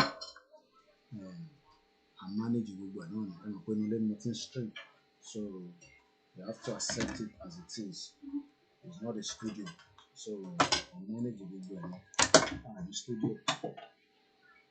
So kọ́lọ́n kó ṣàánú wa kárí studio ká máa ti máa ṣiṣẹ́ létà pẹ̀sẹ̀pẹ̀sẹ̀ but for now ìtàbá nínú ọ̀la máa lè so ẹ má bínú ìwà adjust àwọn because àwọn phones kan wọ̀ sí lórí software wọ́n kọ̀ wà live lórí fóònù mi, so mo ní láti ṣe adjustment, so tó à ń ṣe nísìnyí so because àwọn ọmọ mi ní láti jẹun school wà lọ́la, so we have to finish it up quickly. Àfi tàbá kọ̀rẹ́ tó fẹ́ pè wọlé mo lè fi àyè sílẹ̀ pé fún phone call fún bí just few people tó bá lẹ́nu tó ní kan tó fẹ́ béèrè. Fẹ́yìn tẹ́ ń béèrè pé báwo ni night vigil máa jáde kò ní pẹ́ mọ́, I can assure you that kò ní pẹ́ mọ́, so kólúkálukú lọ múra sílẹ̀ ni ẹ má bínú because Facebook yẹn mo láti end there as well. Kọ laptop ta fi ń gbé sí iwájú ẹ̀ mo ti rí yọ laptop káwọn ọmọ náà lè ráyè jókòó kò easy. Bá ṣe manage látọdún mẹ́rin ni tó lórí burúkú wọ̀pọ̀ máa sọ pé kinní kan àwọn ọmọ ọlọ́mọ nísìnyí inconvenient àṣetorí ọ̀la wọn náà, so at least space ti wà nínú pálọ̀ fún wọn nísìnyí. So mo kí gbogbo èèyàn wa mo kí yín lẹ́ẹ̀kan sí. As I'm going to be winding down this particular transmission, mo rò pé àtútù rẹ́kọ̀ọ́ bíi méjì kọ́ nínú kan tí a sọ̀rọ̀ lé lórí. Tá bá rí ẹni tí ó tún nìkan tí ó fẹ́ fi kún nọ́mbà tẹ́ máa pè sí òun náà ló wà lórí screen yẹn, ẹ lè fi pè. Ẹ ṣé gan ni bàbá mi ìwà lóye, wọ́n náà wọ́n gbádùn àlàyé tí mo ṣe. Ẹ ṣé gan ni mo kí yín, mo kí gbogbo ẹ̀yin olólùfẹ́ wa lọ́tùn lósì bí ẹ ṣe ń darapọ̀ mọ́ wa. Kí ló ṣe lè fi sọ pé broadcast kí o mo ṣe tí kò lọ láti bí wa kò easy ọlọ́run jẹ́ kó easy kí la máa ṣe sí báyìí. Àwa ìran ọmọ aládé o, Britain fi máa gbé wa ní gógó, gbogbo ẹ̀ láti tú kalẹ̀ báyìí ní ṣe ti yá àwọn èèyàn wa. Britain ò tí mọ kò tí mọ inú odó tóun dọ̀rà sí, eré lọ́rùn pa àbá wọn ṣe tẹ́lẹ̀ ọ̀rùn pa àbá wọn ṣeré, kò ṣeré ní Moscow. Ìran Yorùbá máa bọ́ nínú wàhálà àti ìdààmú. Now a ní ìdíkẹ́ fún wa ní support yín, àwa ti ṣe tàwa náà, èyí náà fún wa ní support. Rally ń bọ̀, wọ́n ní àkáǹtì tí ń ṣiṣẹ́. Okay, kí ló ṣe lè tí kò lọ? What's going on? Kò lọ lórí Facebook kò lọ mọ́. Ó bá dẹ̀ lọ́wọ́, a máa transmit tó bá kù síbẹ̀. Ibi tó bá ti máa rí mi kọ́ rí mi òun ti mú un. Àti ní tọ́ba ti rí wa níbi kankan máa wá wa níbòmíì. So mo kí gbogbo ẹ̀yin olólùfẹ́ wa, àwọn ọmọ yìí ti ń fa bọ́ gbágá gbogbo. Mo kẹ́yìn tẹ́ wà lẹ́kìtì, mo kí gbogbo ọmọ Yorùbá pátápátá. Account details mi ló ń fi síta yẹn. Tí ẹ bá mọ ibi tó wà dáadáa, ẹ jẹ́ kí n tún mú wá ní ibi báyìí. So that in case ẹni tó bá fẹ́ support wa pé Koiki, a máa fún ẹ ní support. Ẹ ṣé gan ni mo dúpẹ́. So that is our account details there. Tabarẹ tó ní ìbéèrè kó tó di pa máa parí, a ní 15 minutes. This is now like a Q&A. Tabarẹ tó ní question, ẹni kan tẹ́ fẹ́ bi mí, ẹ má béèrè ọ̀rọ̀ àṣírí níbí bá, à ń sọ̀rọ̀ àṣírí níbí bá. Ọ̀rẹ́ kankan rú yín lójú ni, ẹ lè sáré pè wọlé, àgbé kọ́ọ̀lù yín. Tabarẹ tó ní kankan tó fi bá wa sọ tó jẹ́ pé ó wà important, tó jẹ́ pé ẹ fẹ́ bá wa discuss. This is the time tẹ́yìn náà lè sáré pè wọlé kí ẹ wá bá wa sọ. Mo kí sister mi lẹ́ẹ̀kan sí tó ń ṣe birthday lẹ́nu, mo kí gbogbo ẹ̀yin ọmọ ọlọ́jọ́ ìbí náà, ẹ̀yin ọmọ March, mo kí yín dáadáa. Mo kí bàbá mi o, olóyè Ìgbòho ọmọ Adéyẹmọ Ìgbòho ṣà, ọlọ́run á bá wa pẹ̀lú ẹ. Mo kí gbogbo àwọn wòlíì, gbogbo àwọn àfáà, mo kí gbogbo àwọn babaláwo, mo kí gbogbo ẹ̀yin mùsùlùmí. Àwẹ̀ tí ń tán báyìí, ojú ti àwa àjọ̀sán. Àwọn tó yẹ pé ọ̀sán báyìí ìgbà yẹn la máa mọ̀ wá fẹ́ lu omi, ìgbà yẹn la máa mọ̀ wá fẹ́ jẹ́ nǹkan kan. Nígbà tó yẹ ká wà nú àwẹ̀, mo kí àwọn ọmọ Biafra, mo kí gbogbo wa náà lọ́tùn lósì pé àṣeyọrí la máa ṣe. Ẹni tó bá nìkan tó fẹ́ bi wá, ẹ lè pè kẹ́ bi wá ní kíákíá kó tó di pa máa parí ètò yẹn. Mo kí mọ sí mi dáadáa, mo kí sister Ellen, a lè kí chief man mi sí because chief man wọ́n ní orin ọ̀tẹ̀. Àbó rí bàbá yẹn, wọ́n ní lórí TikTok, ó lọ ń gbé àwọn orin, àwọn orin ọ̀tẹ̀. Ìyẹn ló ń play, ló ń gbé sórí TikTok ẹ̀. Àwọn bàbá kábàkábà, kọ́lọ̀ ń pé ṣàánú wa. So tabarẹ tó nìkan tó fi bi wá, this is the time to ask as well. If you have one or two things you want to know, you have one or two things that you are confused about, this is the time to ask. Mo kí gbogbo ẹ̀yin tẹ́ wà ní gbogbo ilẹ̀ Yorùbá pátá, Ọlọ́run bá ń dúró tì yín. Àṣeyọrí la máa ṣe. Mo kí bàbá má sunkún mọ́, mo kí Prophet Ìbẹ́tọ̀, gbogbo àwọn wòlíì, Prophet Adébáyọ̀, mo kí GR1, mo kí bàbá mi Stephen Emmanuel, mo kí bàbá mi Àlàbí, mo mọ̀ pé wà lábẹ́ ètò, abẹ́ ètò lẹ́wà. Mo kí gbogbo ọmọ Yorùbá ní UK, mo kí ẹ̀yin tẹ́ wà l'Amẹ́ríkà, mo kí Prophet Ológunlúwa, àwọn náà wálé. Imagine all these are expensive trip. Prophet Ológunlúwalé náà wálé nígbà tí èmi náà wà ní Africa, you know. Mo kí Gani Alágbàlà, àwọn náà wá sílé. All these are very expensive trip.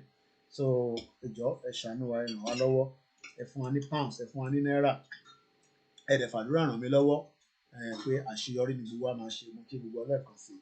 Báwọn ọmọ ìṣe ń jẹun náà báyìí, bẹ́ẹ̀ ló ṣe jẹ́ kẹ́yìn náà máa jẹun nílé, kò jẹ́ kí ebi máa pa wá rárá. You understand? But it is what it is, you know. The shit whole country kò like wa rárá. Ìyẹn ni Britain ṣe ń sọ pé by 2075 Nàìjíríà máa dá. Britain ló sọ yẹn o. Wọ́n sọ pé by 2075 èmi á ti pé 94 years old or bí i 95. Ìjọ ìlà máa jókòó tì yẹn.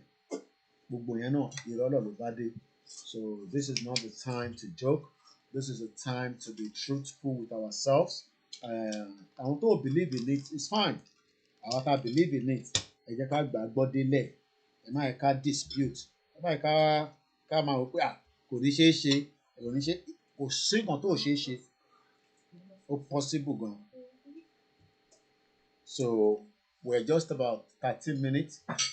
Tábà ti rẹ́ ní ìbéèrè kankan á jẹ́ pé àti mọ́tò yẹn wá sílẹ̀ díẹ̀díẹ̀. Mo kí Mr. Joseph Ẹ̀ṣẹ̀gan ni, mo kí Mr. Kinlade, mo kí Abdulrahman, mo kí gbọ́dọ̀ wà nílùú Ìbàdàn, mo kí Ìtùnú, àwọn tí láàrọ̀ nìyẹn, mo kí ẹ dáadáa sísítà kò ní bàjẹ́ fún ẹ bá kí girama, àdúrà wa gbà àti ṣe lásán.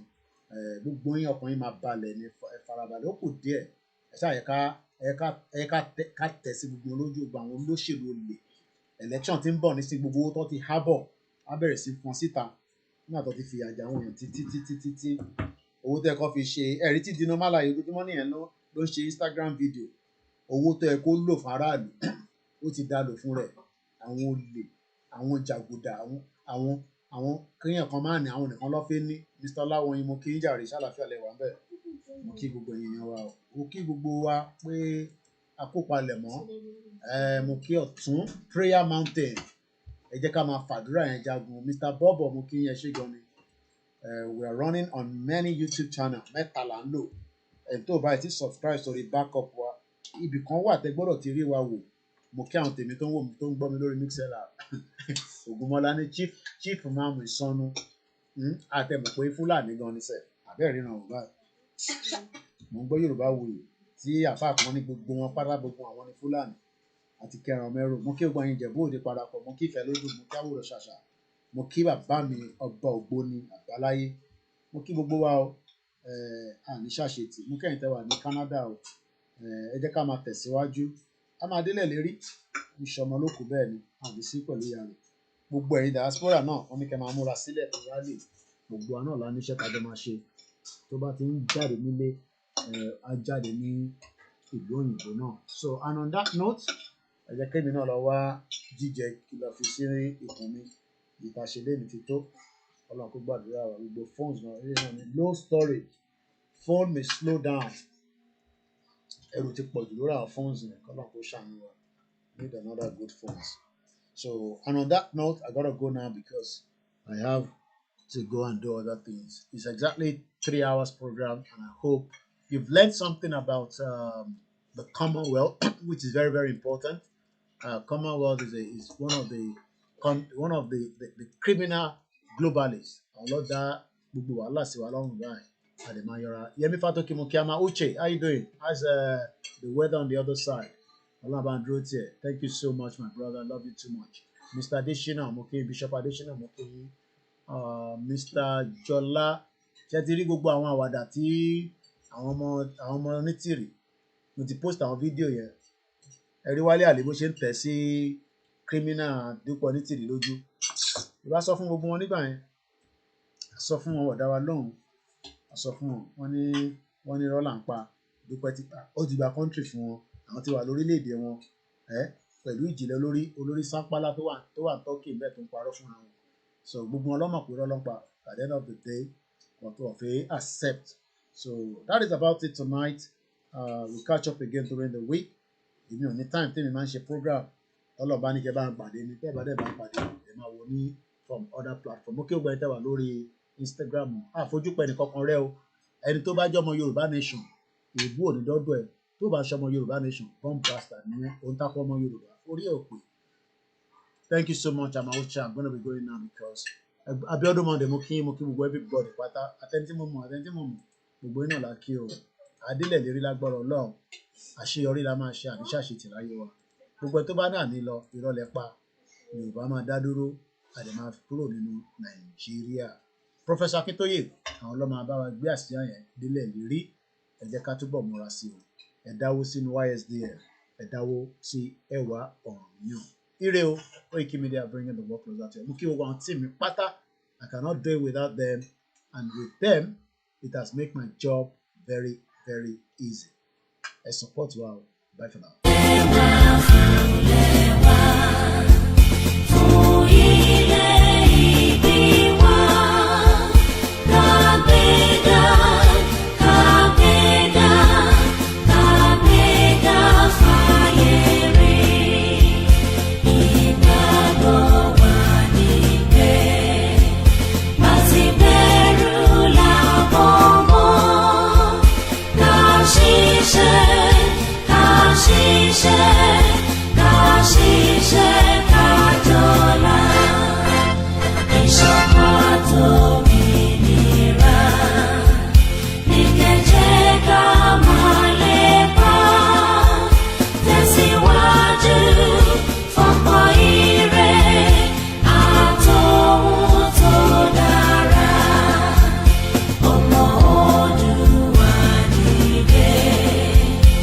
democracy.